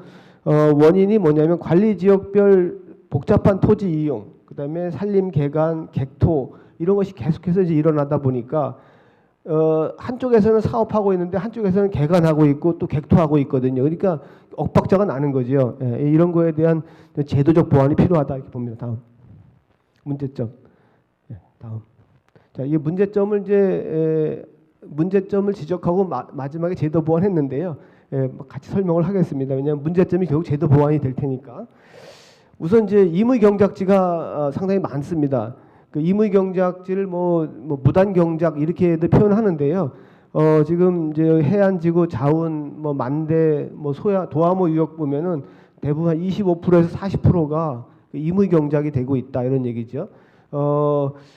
아마 조금 점진적으로 늘어났다라고 보는 거예요. 왜냐하면 객토를 위해서 밭 끝자락에 산을 임야를 조금 이렇게 객토용으로 쓰다 보니까 자꾸 늘어난 거 아닌가 이렇게 생각이 되고요. 여기 지금 이 빨갛게 돼 있는 것은 토지 용도상으로 이제 밭인데 지목상으로 이 까맣게 된 것들은 사실은 임야나 산림이 밭으로 개간된 거거든요. 그런 식으로다가 여기도 마찬가지로 이렇게 빨간 부분이 이렇게 있는데 물론 이제 일부 이런 많은 대규모가 이제 그 정식으로 개간 사업을 한 건데요. 이런 개간 사업을 할 때 사실상 비점 저감 시설이 들어갈 수 있도록 제도적으로 돼 있어야 되는데 그냥 개간 사업 허가만 내줬지 그거에 대한 그 제대로 된 통제가 없었기 때문에 여기 지금 그 규내미 마을이거든요. 저기 그 바람의 언덕 태백에 있는 광동댐 위역입니다. 여기 규내미 마을이고요. 다음. 자, 그래서 임대 이제 농지도 이제 문제인데요. 대관령 지역도 보면은 상당 부분의 농민들이 그 다 임대를 줘요. 왜냐하면 다 고령화되다 보니까 이제 임대업자가 막 5만 평, 10만 평씩 농사를 짓거든요. 그러니까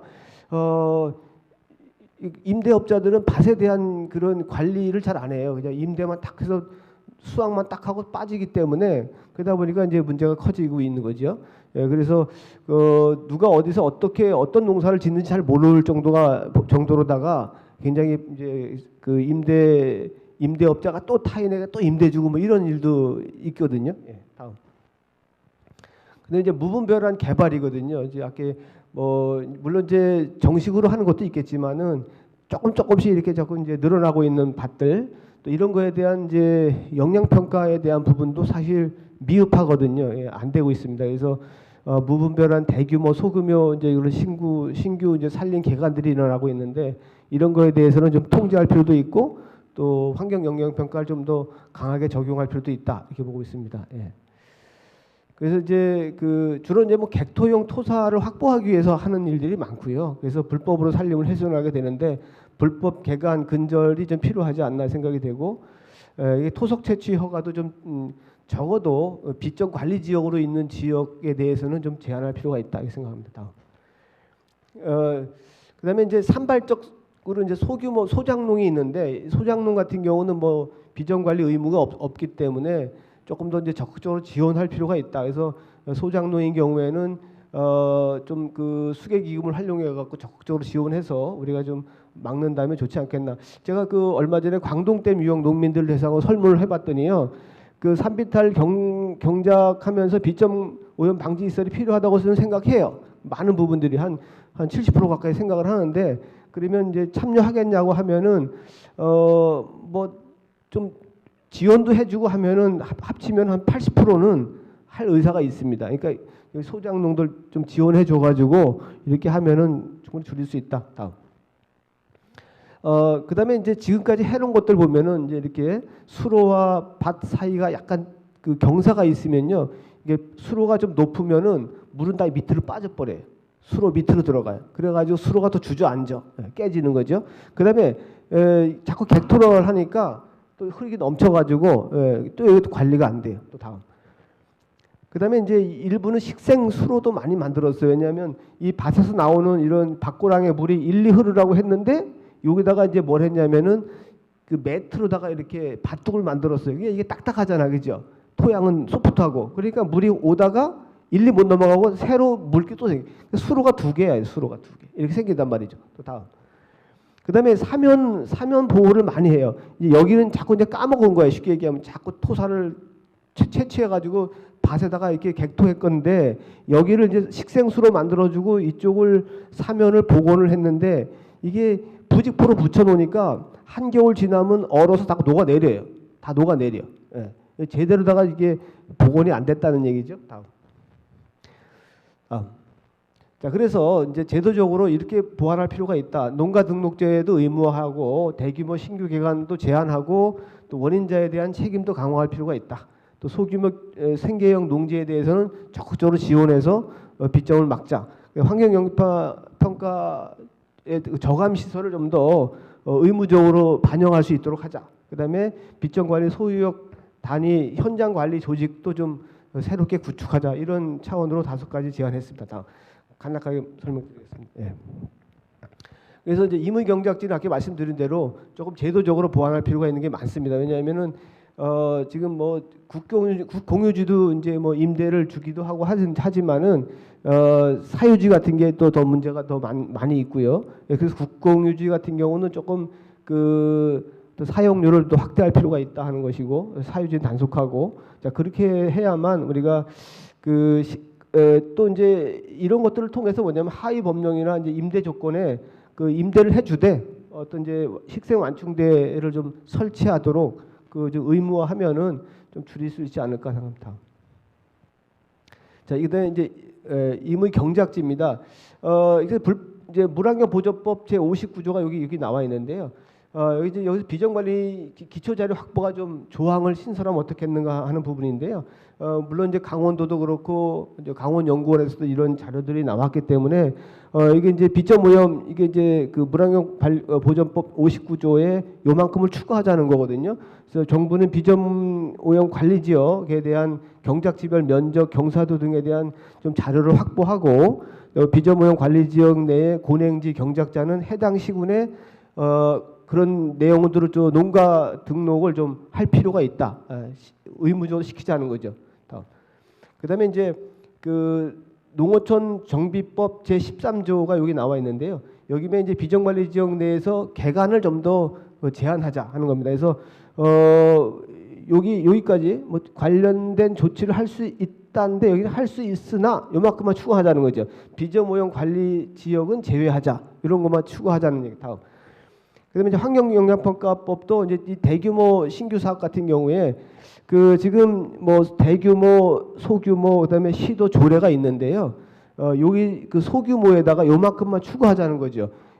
비점 오염 관리 지역 내에서는 5,000제곱미터 이상의 농지를 개간하거나 이럴 경우에는 영향 평가를 좀 할 수 있도록 하자 이런 얘기입니다. 다음. 그다음에 이제 그 산지관리법 제 25조에 요게 25조인데요. 이제 비점 오염 관리 지역 토속 채취 허가를 좀 제한하자. 그래서 여기다가 요거를 추가해서 적어도 이제 공공적 수환경 관리를 위한 비점 오염 관리 지역으로 지정된 지역에 대해서는 좀 토속 채취를 못하게 하는 이런 좀 조항이 필요하다. 다음. 한강수계법 시행령 별표 3에 나와 있는 이제 소규모 그 생계형 농업을 지원하는 부분이거든요. 그래서 이제 5,000제곱미터 미만의 농지를 가지고 농사짓는 분들한테는 적극적으로 이제 비점 저감 시설을 설치해 주는 걸 좀 추가하자 이런 얘기입니다. 다음. 그다음에 이제 환경영향평가서 등 작성 등에 관한 규정에 이제 그 입지에 관한 그 체크리스트에다가 적어도 이제 그 이런 거 경사장을 제한한다든가 식생수로 완충 식생대를 설치할 수 있는 걸 좀 넣어주자는 겁니다. 그래서 그 이제 중점 환경 영향 검토 체크리스트에다가 강우에 따른 토사 유출이 발생될 가능성이 있다면 어떻게 줄일 것이냐, 바로 이제 경사장을 제한하거나 뭐 이렇게 해보자 이런 얘기입니다. 다음.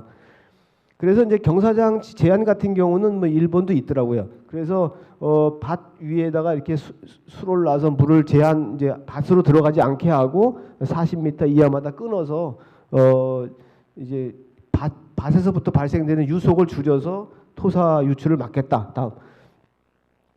그다음에 이제 이렇게 식생수로를 이제 조성하자는 건데 밭과 밭 사이 또는 이제 농로가 높은 밭 또 밭과 도로 사이, 이게 밭과 도로인데요. 이 도로로 다 흘러나오는데 이런 데다가 이제 이런 수로를 만들어 주면 좋지 않겠나. 다음. 예. 그다음에 이제 이렇게 지금 그 기존에 해놓은 시설에다가 요만큼 이제 그 완충 식생대를 설치함으로 인해 가지고 여기에 토사가 이제 밀려 들어오는 걸 막을 수 있다. 여기 토사가 밀려 들어오면 관리를 잘 안 해요, 농민들이요. 예. 다음. 자. 비전 관리 그 소유역 단위 현장 관리 조직 구축이 되겠습니다.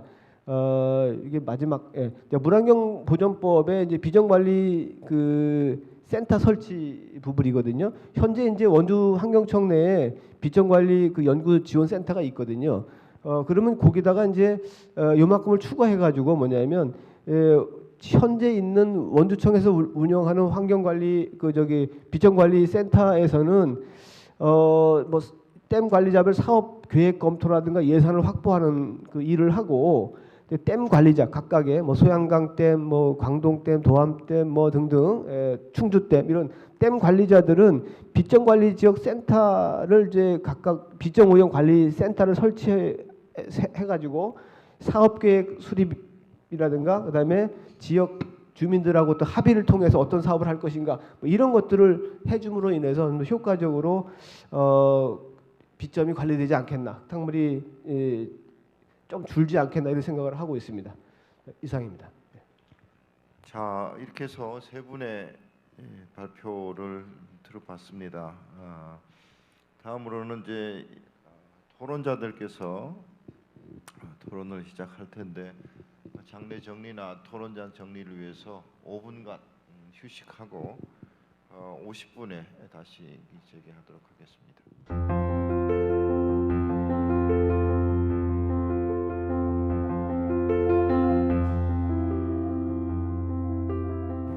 오늘 춘천 국제물 포럼에 여러 가지 세션이 많이 있습니다만 저희는 이제 저수지 관련된 부분에서 수질 수생태의 현황과 향후 개선 방안, 그래서 주제를 세 가지로 설정을 했습니다. 일반적인 현황과 또 개선 방안에 대한 주제가 이제 두 가지가 있었고요. 또 세 번째 주제는 특별히 이제 비점 문제하고 관련돼서 강원도 영동 지역의 이제 공행지 그런 농업 부분에서 발생되는 탁수라든가 이런 문제에 대해서 특히 이제 현황 문제와 함께 제도적 개선 방안에 대해서 발제가 있었습니다. 시간이 많았으면 좀 더 많은 그런 말씀들을 발제를 통해서 들었으면 좋았을 텐데 시간이 제한돼서 상당히 죄송하게 생각합니다. 자, 그럼 지금부터는 토론에 대해서 진행을 하겠습니다. 오늘 토론자는 충북대학교의 정세용 교수님과 또 사단법인 한국민물고기 보존협회 홍영표 회장님께서 참석을 해주셨습니다. 그럼 각 토론자께서 준비하신 내용에 대해서 5분 내외로 토론을 해주시면 좋겠습니다. 정 교수님 먼저 시작해 주시죠. 네, 반갑습니다. 충북대학교 정세용입니다. 오늘 세 분 발표 잘 들었습니다. 저한테 주어진 시간은 5분인데요. 평상시에 제가 농업용 저수지 수질 관리와 관계돼서 생각했던 두 가지 말씀을 좀 드리고 세 분 발표에 대해서 제 궁금한 점을 질문하는 형태로 진행을 하도록 하겠습니다. 우선 농업용 저수지 이제 수질 관리 기준에 대해서 좀 말씀을 드리겠는데요. 현재 우리 농업용 수질 기준은 법적으로는 3개가 있는 것 같습니다. 환경정책기본법 시행령에서 하천수와 호수수로 구분해서 약간 나쁨 단계, 우리가 알고 있는 4단계 이하 이상이면은 농업용 수질로 적합하다라고 이렇게 이제 정의를 하고 있고, 또 다른 하나는 이제 지하수 수질 보존법에서 농업용 수질 기준이 별도로 또 지정되어 있습니다. 그런데 이 세 가지 기준이 다 수원 관리 측면에서 지금 기준이 정해져 있고 항목도 정해져 있기 때문에 수원별로 기준 항목이 또 다르고 또 기준값도 다릅니다. 예를 들면은 TP 같은 경우는 하천수에서는 0.3이면은 4등급인데 호수수에서는 0.1이죠. COD도 하천에서는 9인데 호수에서는 또 8이고, 또 지하수에서는 뭐 그런 항목들은 없고 질산성 질소가 20 ppm 이하가 돼야 된다. 뭐 이런 형태로 지금 규정이 되어 있기 때문에 이게 수원 관리 목적과 환경용수 공급 측면의 수질 관리 기준이 지금 상당히 혼재돼서 사용되다 보니까 정책 수준이라든지 예를 들면 새만금호 수질 평가에 있어서 TP가 0.1 이상이면 마치 관계용수로 쓸 수 없는 것처럼 국민들은 또 인식하게 되고 이런 문제들이 지금 발생되고 있습니다. 우리 남기숙 박사님이 오늘 발표 중에 경관진수형에서 이제 3가지 정도를 기준을 해서 항목들을 어떻게 관리하겠다 이렇게 이제 농어촌공사 나름대로 어떤 방향을 말씀하셨지만 그것도 좋지만 국가적으로 좀 농업용수에 대한 수질 관리 기준을 수원 관리 목적은 환경부에서 주로 하겠지만 농림부 측면에서는 관계용수 이용 목적을 좀 명확하게 해서 법제화할 필요가 있지 않나 하는 게 첫 번째 제가 생각했던 내용이고요.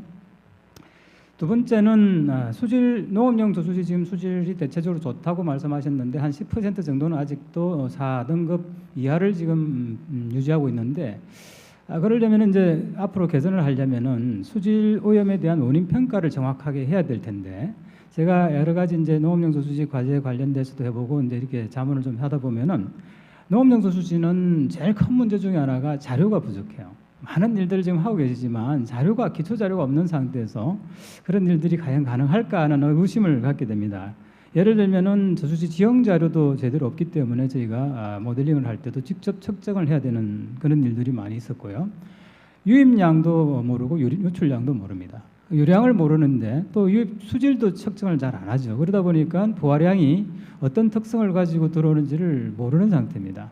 아까 보여주신 자료에 의하면 노후된 저수지가 상당히 많은데 수질 오염은 결국은 두 가지로 결정이 되는 거거든요. 외부에서 들어오는 외부 부하와 내부에서 발생되는 내부 부하인데 여기서 어떤 것이 더 중요한지 호소마다 좀 다를 수 있습니다.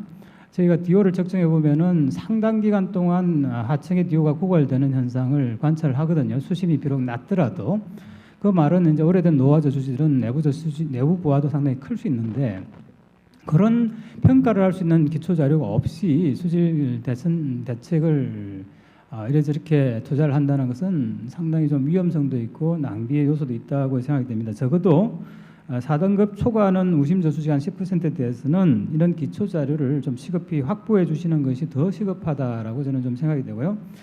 이제 다음으로는 이제 각 발제자분들에 대해서 제가 약간의 코멘트와 질문을 좀 드리고자 하는데요.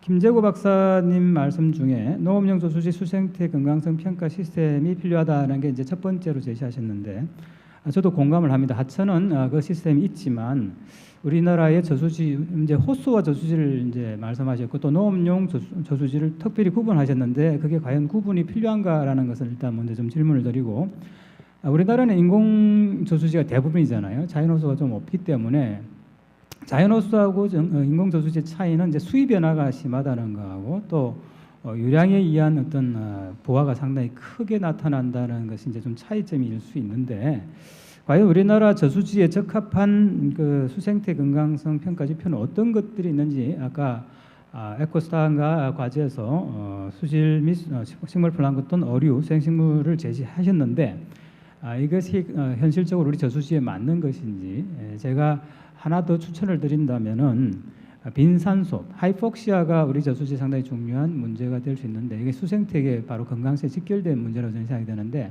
이 빈산소의 면적이라든지 또는 빈도, 체사피크 베이의 관리를 보면은 이 빈산소 빈도를 상당히 중요한 생태계 관리 항목으로 두고 있더라고요. 저는 이런 항목들이 좀 추가돼야 되는 게 아닌가 하는 게 일단 제 생각이고, 그다음에 이제 환경 생태 유량 확보 문제를 말씀하셨는데 농업용 우리 용수가 지금 상당히 관리가 미흡하고 어떻게 보면 낭비 요소가 많은 것 이유 중에 하나가 이 물값이 없기 때문이거든요. 이 수세 문제인데 이 문제가 같이 연결돼서 이 정책이 추진돼야지 물값을 제외하고 농업용수를 효율적으로 쓸 수 있는 방안 물론 여러 가지 기술적으로는 가능하겠지만 이 부분도 좀 고려가 돼야 되지 않는 게 하는 게 이제 두 번째 질문이고요. 그다음에 이제 남기숙 박사님이 여러 가지 이제 농어촌공사에서 하고 계신 수질 관리 개선 대책에 대해서 많이 말씀하셨는데 그 중에 제가 언뜻 보니까 그린 뉴딜해서 온실가스 감축, 저탄소 청정 용수 공급, 또 농업용 저수지에 대한 생태계 가치 평가에서 아주 긍정적인 측면들을 많이 제시를 해주셨는데 조금 이제 제가 볼 때는 특히 이제 조절 서비스에 이제 기후 조절과 수질 정화를 이렇게 포함하셨던 걸 보니까 조금 무리가 있지 않나 하는 생각이 듭니다. 왜 그러냐면은 물론 이제 댐 저수지를 만들면은 TP나 SS 같은 입자성 물질을 침강시키는 정화 효과가 있겠죠. 그렇지만 장기적으로 갈 때 과연 그게 이제 저수지 생태계 또는 수지의 건강성에 도움이 될 것인가 하는 것도 좀 의구심이 들고 정책 수역에서는 조류가 과잉 성장하면은 유기물이 이제 내부 생성이 되는데 대청호에 저희들이 평가해 볼 때 60% 정도가 내부 생성으로 유기물이 생성되거든요.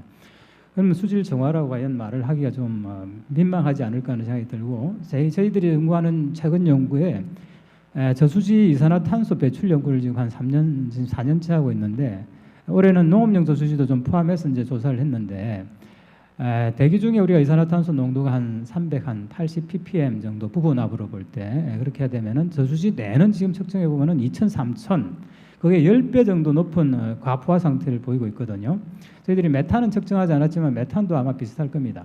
왜냐하면 DO가 고갈되는 기간이 상당히 저희들이 관찰을 했기 때문에 그렇다고 보면은 사실은 농업용 저수지가 과연 저탄소 청정용수 공급 시스템이냐 하는 것에 대해서 한번 의구심을 가져볼 필요가 있거든요. 그래서 그런 좀 종합적인 탄소 어떤 수지, 저수지의 탄소 수지, 유기탄소뿐만 아니라 무기탄소에 대한 수지를 농업용 저수지도 좀 평가를 하셔서 정말 어떤 것이 긍정적이고 물론 침강 퇴적시키는 긍정적인 효과도 있겠지만 그게 결국은 CO2와 메탄으로 다 돼서 또 대기 중으로 간다는 사실에 대해서 조금 종합적인 평가가 필요하다는 생각이 듭니다.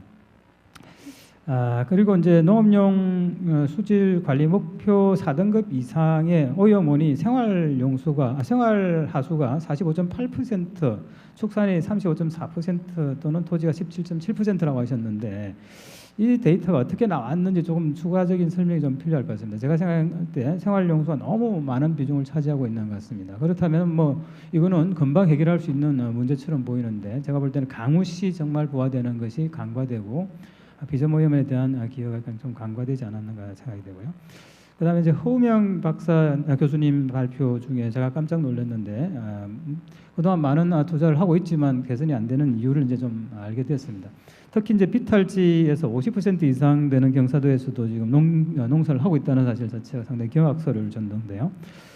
외국 제가 미국에 있을 때도 이제 이 소일 이로전에 대한 컨트롤을 연구하시는 분들이 많이 있었고 그게 이제 중요한 연구 주제였는데 이렇게 경사도가 높은 데서 농사를 짓는 것이 과연 타당한가? 이거는 법적으로 제도적으로 금지를 해야 되는 사항이 아닌가 하는 거 제도적인 사항이 그런 빠져 있는 것 같은데 그거를 도입하는데 어떤 어려움이 있는지 하고요.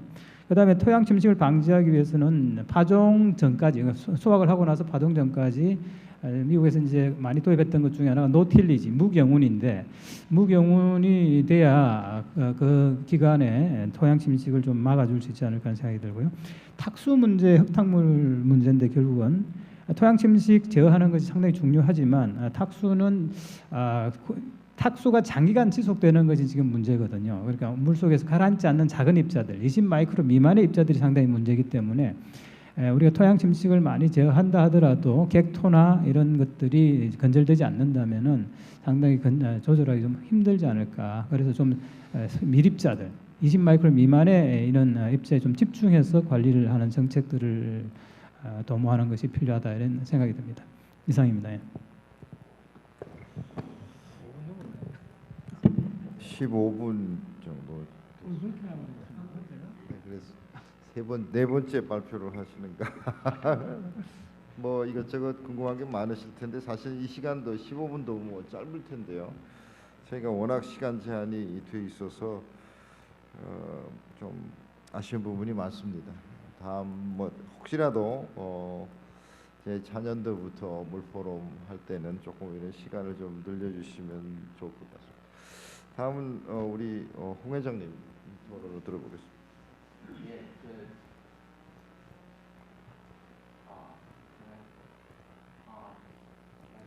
안 되나요? 요걸 전달해 주시죠. 안 됩니다. 되네. 예. 저는 이제 이런 문제를 가지고 늘 얘기를 하면은 막 가슴이 답답해요. 그러니까 물 문제 하면은 환경부 또 이 저수지 뭐 농림부 또 땅 저 뭐 개간하고 나면 또 뭐 국토부 뭐 여러 개 다 관련돼 있어서 이 얘기를 듣다 보면 이건 총리실에 무슨 뭐 추진 특별기획단 하나 만들어야 될 것 같은 이런 생각 들고 막 그러는데요. 저는 오늘 이제 이 얘기를 들으면서 첫 번째 김재구 박사님이 말씀하신 것은 일단은 그 현황하고 진단 방법을 얘기하신 것 같고, 그 다음에는 이제 농어촌연구원에서는 이렇게 하고 있다라는 얘기를 하신 것 같고, 그 다음에 이제 세 번째도 군행지 채소 뭐 이쪽은 처방 부분을 얘기하신 것 같아요. 그런데 이 얘기를 듣다 보니까 이제 이런 저런 거로도 예산도 적지 않게 쓰여지는데 적지 않게 쓰여지는 거에 대한 예산이 좀 순서가 좀 있었으면 좋을 것 같아서 오늘 그 생각을 좀 해봤습니다. 우선은 우리가 예를 들면 저수지를 만들고 댐을 만들고 뭐 보를 만들고 또 뭐 군행지 채소로 해서 산을 개간하고 하는 거는 전부 다 이 사람의 행위가 들어가 자기 목적을 취하려고 하는 거지 않습니까? 그러면 목적을 취하려고 하면 그거에 대한 반대급부의 비용도 지불을 해야 된다 이런 생각을 갖고 있거든요. 예를 들면 보를 만든다 그러면 보를 만드는 거에 대해서 그 후에 운영자금, 그러니까 자연 상태로 내버려 두면 아무 문제가 없어요. 그런데 우리가 쓰려고 보를 만드는 거잖아요. 물을 쓰려고. 그러면 그 물에서 벌어들이는 돈의 반은 다시 그걸 재활용하는 데 써야 된다 이렇게 저는 생각을 해요. 뭐고 다. 그러니까 저수지를 만들어도 그렇고, 그러면 만들면 우리가 농사를 짓지 않습니까? 생산량이 나오고. 그런데 그 행위가 들어갔는데 그 후에는 돈을 안 쓰려고 하니까 많은 문제가 생기는 거잖아요. 그래서 저는 한 반은 써야 된다고 저는 일단 그렇게 생각을 합니다. 그런데 그러면 이제 옛날하고 지금하고 이렇게 비교를 해보면, 옛날에는 물가에 가면 사람들이 막 들어가고 싶어 했어요. 하얀 돌도 있고 모래도 있고. 근데 요즘은 물은 많은데 사람들이 안 들어가려고 그래요. 그런 거 많이 느끼시지 않습니까? 물가 뭐 여기 춘천도 공지천이라고 하는 게 있지만 뭐 대전도 갑천이라는 게 있고, 옛날에는 그냥 말하지 않아도 들어갔어요. 요즘에 요번 여름에 비가 많이 와서 요번에 정말 물가에 많이 들어가더만요. 사람들은 그걸 눈으로 보면 알아요.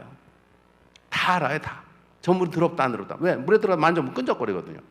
그걸 다 알거든요. 그러니까 이거는 아마 지금 오염이 돼 있다 안 됐다 이런 것들은 다 이제 국민들이 다 아는 사실입니다. 그러면 이제 어떻게 해야 되냐? 또 방법도 많이 나왔어요. 조금 전에 뭐 김재국 박사님 호수의 관리 방안 중에서 하나의 어떻게 해야 되는가, 거기에 이제 에코스타 프로젝트로 하는 방법도 나와 있고, 그런 방법을 쭉 추진하면서 진단하는 거잖아요, 그죠? 뭐 수질 검사도 엄청나게 해요. 다 해, 다 하는데 그거 하면 뭐해? 그렇다는 것뿐이죠. 근본적으로는 이제 그 중에 아까 유역 관리 시스템, 아까 허 교수님이 그런 말씀하셨고 다 이렇게 세 분이 공통적으로 말씀하신 게 유역 관리가 필요하다 이 얘기 말씀하셨거든요. 그러면 그 유역 관리에 있어 제일 큰 문제가 아마 지금 현재는 우리나라는 이제 다른 나라는 물을 이제 쓰다 보면 그 물에 사는 사람들을 내보내는데 우리는 물을 쓰는데 사람들 자꾸 살게 하잖아요. 막. 사람이 살면은 기본적으로 발생되는 게 생활하수 발생되잖아요, 그죠? 생활하수. 또 살다 보면 그것만 있는데 또 농사도 막 짓지 않습니까? 그러면 여기서 발생되는 게 이제 흐르고 오염물인데, 요즘에는 이제 뭐 펜션이다 뭐다 해서 막 강원도 계곡 구석구석까지마다 다 펜션이 들어갔는데 정말 상류가 더 오염이 됐다는 걸 다 아실 겁니다. 이게 대부분이 생활하수거든요. 그래서 이런 걸 유역 관리를 그럼 하려면 어떻게 해야 되냐? 이거 다 알고 계시는 거예요. 상하수도 먼저 깔아야 된다고 저는 생각을 해요. 산골까지라도. 지금 현재의 시골에 쓰는 시스템은 정화조 시스템이지 않습니까? 그래서 건더기는 가라앉고 국물은 바깥에 나오잖아요. 이 국물이 하천으로 다 나오지 않습니까? 그래서 저는 이것이 근본적으로는 그 유역을 중심으로 단위당 유역을 중심으로 상하수도 시스템 먼저 깔아야 되는 것이, 제가 아까 그래서 국토부 말씀드리고 그렇게 한 건데 그걸 제일 먼저 깔아야 될 것 같아요. 그래서 그 유역에 상하수도 길을 좀 넓혔으면 좋겠고, 그다음에 이제 그것이 이제 첫 번째고, 그다음에 이제 소규모 영농에 대한 비점 관리를 위해서 실제로 그 물을 관리하고 또 할 사람들은 그 지역 주민들이거든요. 그래서 이제 지역 거버넌스라는 얘기를 하게 되는 것이고, 더구나 생태계 서비스라고 하는 부분이 요즘은 경제적으로 굉장히 중요한 부분이 돼서 그분들도 경제적으로 남기고 싶은 게 있지 않습니까? 깨끗한 물을 좋아하고. 그러면 그분들한테 집중해야 된다는 생각이 듭니다. 그래서 그 지역 주민을 중심으로 해서 하나는 상하수도로 설치를 하고, 그다음 지역 거버넌스를 만들어서 해야 된다는 거죠. 그래서 실제로 이제 지금 현재 이제 그런 방안에서 이렇게 본다면 상하수도는 이제 우선 오염원 관리가 될 테고, 아까 저수지 같은 경우도 실제로는 저수지 속으로는 지속적으로 뭔가 들어오지 않습니까? 수질을 측정하면 물은 막지만 밑바닥을 뒤집어 보면은 밑바닥은 엄청 오염돼 있거든요. 저수지 같은 경우도. 그래서 이런 것을 어떻게 재활용할까? 그래서 지역 유역 단체로 지금도 우리가 농사를 지는 것은 바깥에서 비료를 가져와요. 대부분 그렇지 않습니까? 바깥에서 돈을 주고 사와요. 그래가지고 막 논에다 발사 막 뿌립니다. 그러지 말고 저수지나 이런 데에 모여지는 어떤 퇴적토나 이런 것들을 비료화하는 방안. 그래서 내부적으로 돌리자는 거예요. 멀리 가지 말고. 그런 데 전 장기적으로 지원을 해야 된다고 보고 있고요. 그다음에 이제 요새 하천변에 막 풀이 어마어마하게 많지 않습니까? 그게 다 비료지 않습니까? 비료. 위에서 비료 많이 뿌려서 옛날에는 그 하천이 맑은 모래와 돌과 이런 게 있었는데 지금은 다 풀로 덮였지 않습니까? 이런 것들도 지역 거버넌스를 이용해서 지금은 없지만 그런 수초를 초가을에 싹 제거해서 다시 리사이클링 시키는 방안, 이게 다 지역 거버넌스에 들어가거든요. 그래서 그 지역에 사는 분들한테 그 먹고 살 그 뭐라 그러나 이렇게 지원을 해주는 거야. 이제 일당을 주고 지원을 해주고 그분들로 하여금 예를 들면 그 수초를 제거해서 거름도 만들고 해서 자체적으로 다시 활용하고 그런 것을 지속해서 한다면 시간을 조금 네네네 그렇게 지속해서 한다면 장기적으로 자꾸 가다 보면 물은 맑아질 테고 그러면 아마 생태계 서비스나 이런 부분도 자연스럽게 이루어질 것이라고 저는 보고 있습니다. 그래서 결국은 그 유효권을 중심으로 해서 멀리 가지 말고 그분들이 지역 주민을 중심으로 해서 리사이클하는 방안하고 국가적으로는 상하수도를 구석까지 자꾸 연결을 해나가는 것들을 한 다음에 그런 다음에 그걸 바탕으로 해서 수질 관리 해나갔으면 하는 그런 생각을 해봤습니다. 이상입니다. 예, 감사합니다. 두 분 토론 내용에 대해서 이 발제자들께서 해당되는 질문에 대해서 간략하게 좀 답변을 해주시면 좋겠습니다.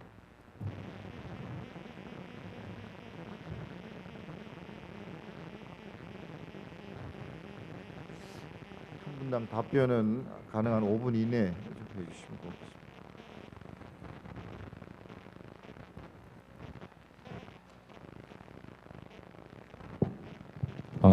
예, 간단하게 답변 드리겠습니다.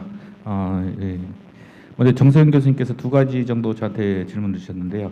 먼저 이 호수 건강성 평가 기법에서 호수하고 저수지하고 구분할 필요가 있겠는가?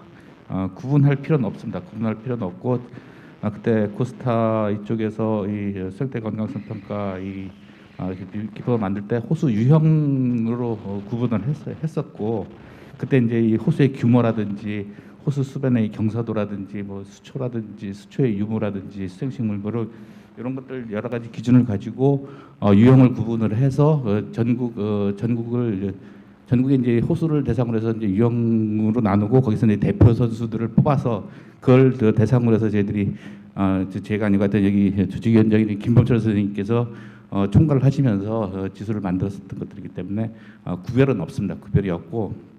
그러니까 이걸 잘 다듬어서 이 활용을 하면은 얼마든지 활용을 할 수 있다고 생각을 하고요. 저수지나 호수나 대신 이제 이 자연호 같은 경우, 석호 같은 경우 조금 다른 성격이 다르기 때문에 거기에 특성에 맞는 지표를 만드는 것이 필요하다고 생각을 하고요.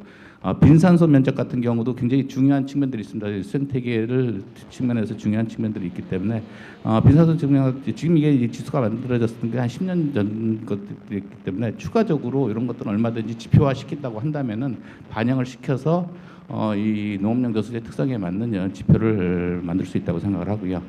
또 환경 생태 요량에 대해서 이제 물가 문제를 말씀하셨는데 수리권 자체가 농민들한테 있다 보니까 물가 문제를 거론하기가 굉장히 이게 민감한 사안들이고 어려운 사항들입니다. 그러니까 저 역시도 마찬가지로 지금 이 농촌공사에서 이 자료를 관리하는 데 있어서 뭐 유입량이라든지 유출량이라든지 또 이제 이 농배수로 나가는 이런 것들이 전혀 지금 관리가 안 되고 있고 측정도 안 돼 있고 자료가 없는 것들이 현실이고 물값이라도 받게 되면은 계량기라도 설치를 하면서 이 어느 정도 이 수요가 공급이 되고 수요가 되고 있는지를 파악을 할 수가 있는데 그런 것들이 안 되고 있기 때문에 자료 축적도 그렇고 이런 것들이 지금 현실적으로 그러니까 저도 이제 물가 받는 것에 대해서 공감은 하지만은 현실적으로 쉽지가 않다라고 말씀을 드리고 하여튼 공급량이나 수요량이라든지 자료는 굉장히 많이 있지만은 이게 지금 체계적으로 관리가 안 되고 있는 것 같아요. 그러니까 이 자료가 그러니까 이 공사에서도 그렇고 이 많은 자료들을 체계적으로 관리를 해서 이런 것들이 이제 이 모델을 하든지 수질 개선 목적이라든지 다양한 목적으로 활용이 될 수 있도록 하는 것들이 중요하다고 생각을 합니다. 예. 이상입니다.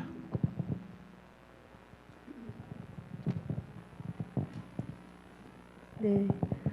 정세훈 교수님께서 뭐 몇 가지가 아니고 아주 많은 말씀을 해주셨는데요.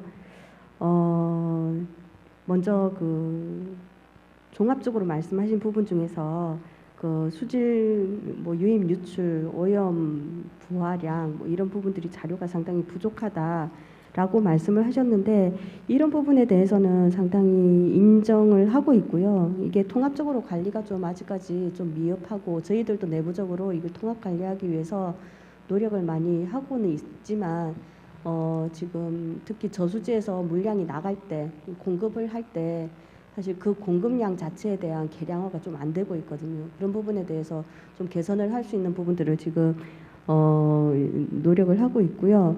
그렇지만 수질 개선 사업을 진행을 할 때는 기본 계획 단계부터 해서 그 실시설 기본 계획 단계에서 이런 부분들을 다 조사를 하고 있습니다. 그래서 수질 개선 사업이 진행되는 저수지 같은 경우는 이런 자료들을 충분히 이제 확보하고 수질 예측까지 진행을 해서 적정한 공법과 적정한 규모 그리고 사업비를 산출한 다음에 진행을 하고 하는 단계이기 때문에 특히 4등급을 초과하는 저수지 10%에 대해서는 상당히 많은 자료들이 지금 축적되어 있는 걸로 대신 이게 종합적으로 통합화되지 못하고 있기 때문에 자료를 개별적으로 구해야 되는 노력은 좀 필요합니다만 그거 역시도 지금 통합 부분을 좀 항상 고민을 하고 있습니다. 그리고 그린 유질 부분에서도 이런 부분이 좀 포함이 되어 있고요.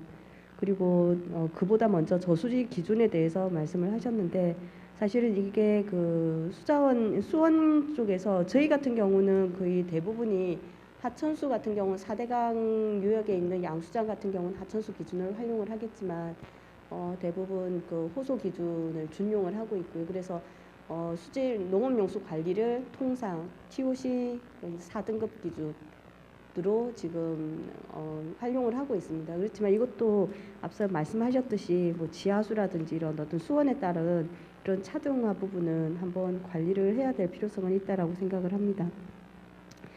그리고 제가 발표한 부분에 있어서 그 저수지가 그 조절 서비스, 생태계 서비스에서 조절 기능을 하는 부분, 뭐 기후 변화라든지 수질 개선 부분에 대해서 어떤 조금 왜곡될 수도 있다라고 말씀을 하셨는데 그래서 저희들도 이게 저수지 생태계 서비스 가치가 어느 정도인지를 좀 정량화하기 위해서 올해 그 작업을 진행을 했습니다. 많은 또 근보정이 필요하겠지만 일단 그 내용에 대해서 그 결과에 대해서는 다음 그 1시부터 진행되는 그 11 세션에서 최선화 박사가 발표할 예정이니까 거기서 한번 관심 있으시면 들어보시면 좋을 것 같고요. 거기서 구체적인 내용이 거론이 될 거라고 생각이 됩니다. 그리고 저탄소 부분 말씀하셨는데 이제 저희 같은 경우는 일단 지금 농업용 저수지, 농업용 호소의 현재 상황에서 탄소 저감 방안, 기후변화 대응 방안을 내부적으로 어떤 부분에 어떤 요소에 있어서 좀 필요한지 그런 부분들을 검증을 하고 있고 특히 농업 기반 시설에서 탄소 저감 방안에 대해서 탄소 배출 저감과 그리고 배출권 사업에 대해서 지금 연구를 진행을 하고 있습니다. 그런 부분은 추가적으로 진행되고 있다라는 걸 말씀을 드리고요. 그리고 제가 발표한 내용 중에 그 수질 기준을 초과하는 저수지에서 그 오염원 분포 중에 생활계가 상당히 많다라는 부분에 대해서 질문을 하셨는데요. 이거는 그 당초에는 발생 부하량 기준으로 유역 내 조사를 해서 데이터를 전부 정리해서 분석을 한 결과인데 작년부터는 배출 부하량 단위로 전환을 해서 배출 부하량을 기준으로 해서 저수지에서 주요 오염원들이 어떤 것인가를 분포를 분석한 다음에 이제 그걸 바탕으로 이 데이터를 제출을 한 것입니다. 최근에 농어촌 지역의 도시화나 아니면 이런 부분들이 상당히 심화되어 있어서요. 오히려 생활계가 계속 증가하고 있는 그래서 저수지를 경관친수적으로 좀 관리를 해야 되겠다라는 부분으로 요구도가 변경되고 있는 상황입니다. 네. 네, 그 그 정도인 것 같습니다. 네. 네, 감사합니다. 보겠습니다. 예, 그 정 교수님 그 질문 주신 산비탈 농업을 제한하는 그 제도적 방법이 없겠는가 이렇게 물으셨는데요. 비점 저감 시설로 가지고 흙탕물을 막기 어려운 농지 같은 경우에는 토지를 정부가 취득하는 방법은 있습니다. 그래서 그런 것들 일부는 지금 논의는 되고 있는 걸로 알고 있습니다. 예.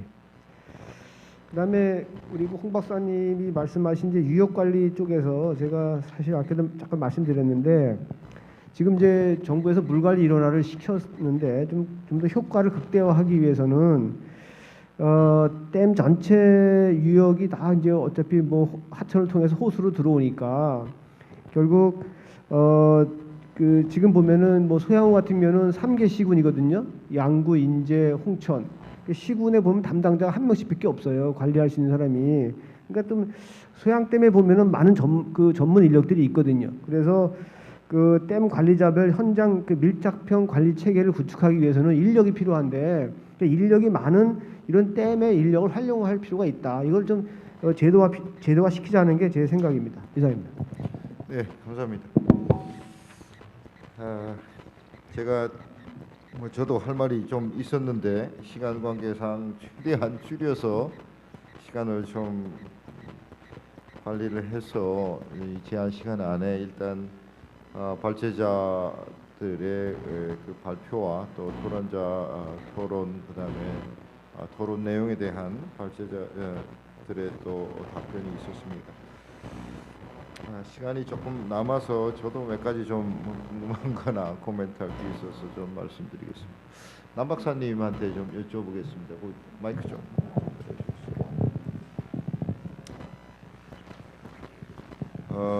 뭐 여러 가지 내용을 앞서 우리 정 교수님께서 말씀한 부분이 있는데 지금 농업용수 수질 기준 4등급을 초과하는 저수지가 한 10%가 좀 안 된다. 이게 지금 키우시지 않습니까? 네. COD는 얼마였죠? COD 기준으로 했을 때 제가 한참 이거보다는 많았죠. 아주 증가하지는 않고요. 한 10.2%, 11% 이내로 알고 있습니다. 그밖에 안 됐나요? 네, 그 전에 그 제가 COD로 기준을 했을 때 자료를 분석했을 때도 10% 내외였었거든요. 그랬나요? 나는 한 20, 30% 됐던 거가 뭐 무슨 생각이 들었는지 그래서 이게 좀 많이 낮아졌는 게 아닌가 이런 생각을 했는데 별 차이는 없다 이런 말씀이죠. 다음에 그 수질 자동 측정망을 지금 저수지에 도입이 지금 언제부터 됐는가요? 올해 시작했습니다. 올해 했어요. 네.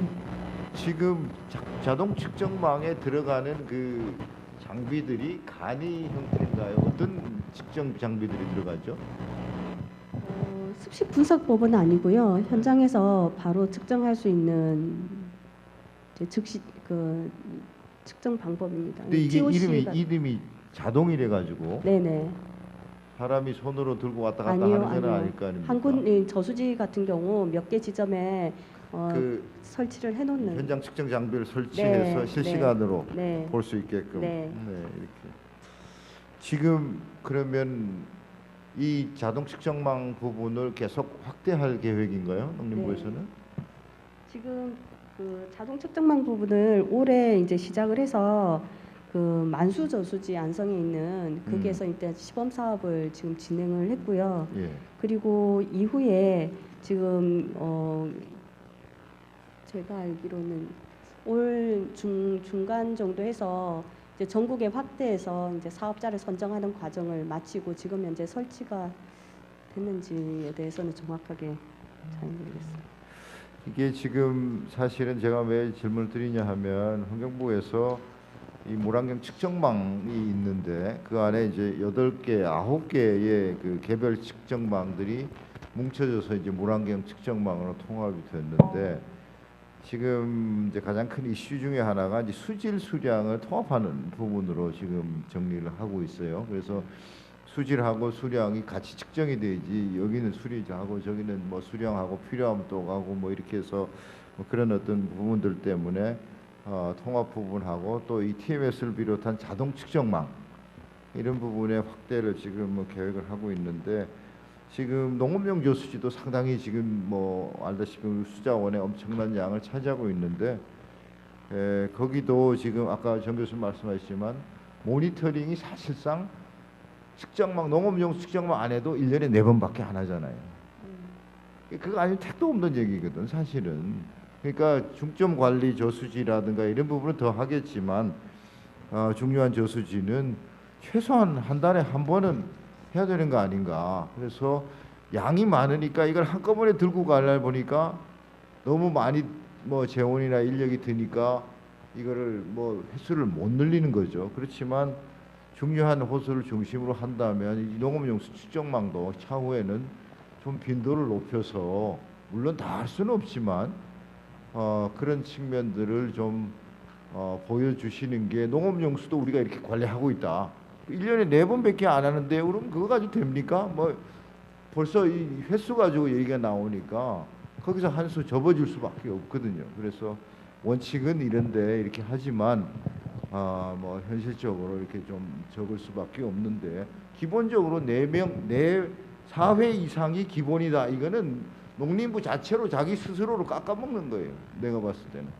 그래서 그런 부분이 좀 개선돼야 되지 않을까. 네, 그 부분은 지금 그 제가 알기로는 작년에 그 협의를 해서 지금 횟수를 늘리는 쪽으로 방향을 잡은 걸로 알고 있습니다. 그게 시행 네. 시점이 언제부터인지 올해 시작을 했는지 내년부터인지는 모르겠으나 지금 횟수는 늘리는 방향으로 지금 네. 진행을 하고 있는 걸로 알고 있습니다. 네, 알겠습니다. 그다음에 하나만 더 여쭤보고 싶은데 아까 이제 농업용수 저수지의 이제 수생태 개선 방안, 뭐 또 수생태 건강성 확보 이런 말씀하셨는데 지금 구체적으로 수생태 개선이나 수생태 건강성 회복 증진을 위해서 어떤 사업이나 평가를 하시는가요?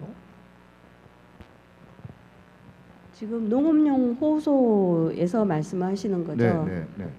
지금 그 건강성 평가를 위한 이제 첫 번째 작업으로 일단 생태계 서비스에 대해서 판단을 해보자라고 얘기를 해서 올해 시작을 했던 거고요. 네.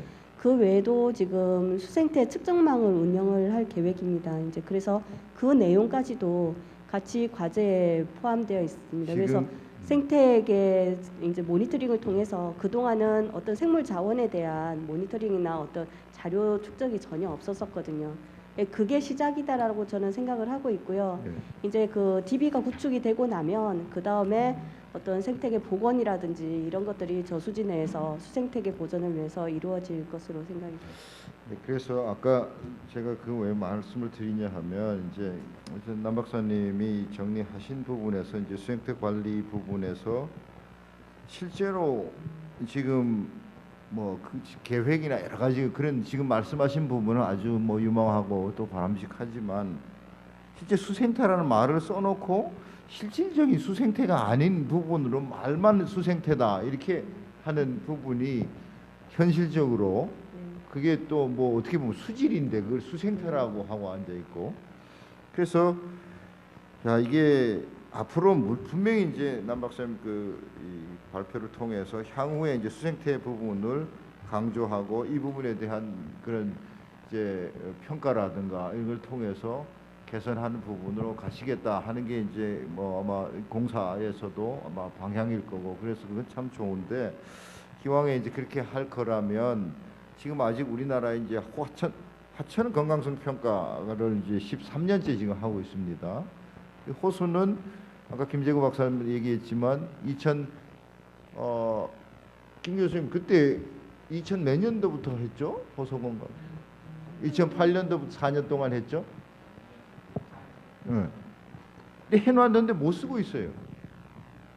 이게 이제 농업용 저수지도 결국은 호수니까 우리나라 대부분은 인공 호수긴 합니다만 건강성 평가를 어떻게 할 건지 물론 내부적으로 아까 무슨 조류를 가지고 이렇게 눈으로 보고 뭐 이런 의미도 뭐 있고 한데 그런 측면하고 생태계 서비스 문제하고 이런 부분에서 우리가 뭐 유엔에서 뭐 새천년 평가에서 여러 가지 그런 뭐 가치에 대한 의미를 얘기를 했지만 아마 이 내부적으로 연구원에서 어떤 인디케이터를 쓸 것이냐 뭐 이런 부분들을 아마 연구를 하시는 것 같아서 궁금하긴 합니다만 기왕에 이제 수생태에 대한 개선 방안을 만들고 또 추진하는 그런 측면에서 본다면 좀 소위 말하는 진정한 수생태 부분을 좀 강조를 해주십사 뭐 그런 부탁을 좀 드리고 싶어서 말씀드리는 거예요. 마지막으로 저도 말씀을 드리면 일단 뭐 저희들이 수생태계라고 했을 때 그 수생태계 건강성 지표에서 얘기했듯이 어떤 수변 생태에 대한 부분들을 상당히 많이 고려를 하고 있고요. 그래서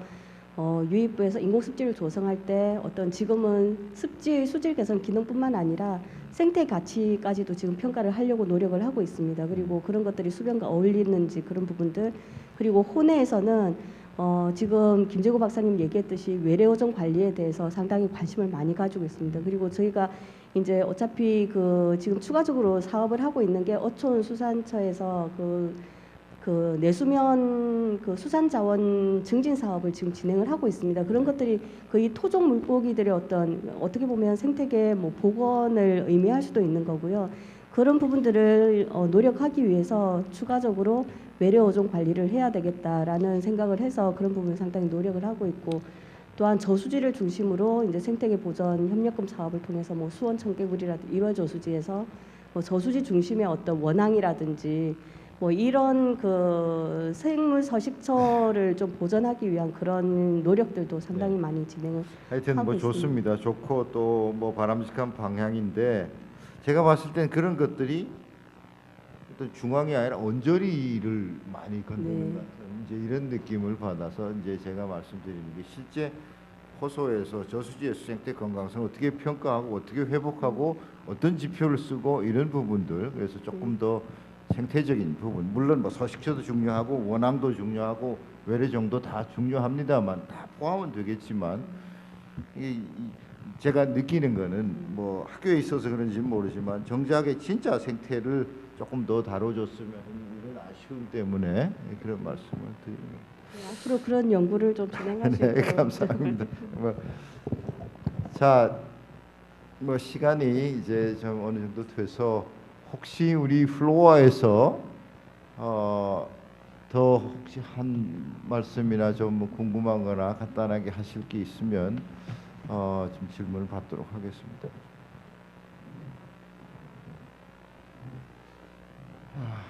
예. 네. 그러셨습니까? 네, 감사합니다. 자, 그러면 이것으로서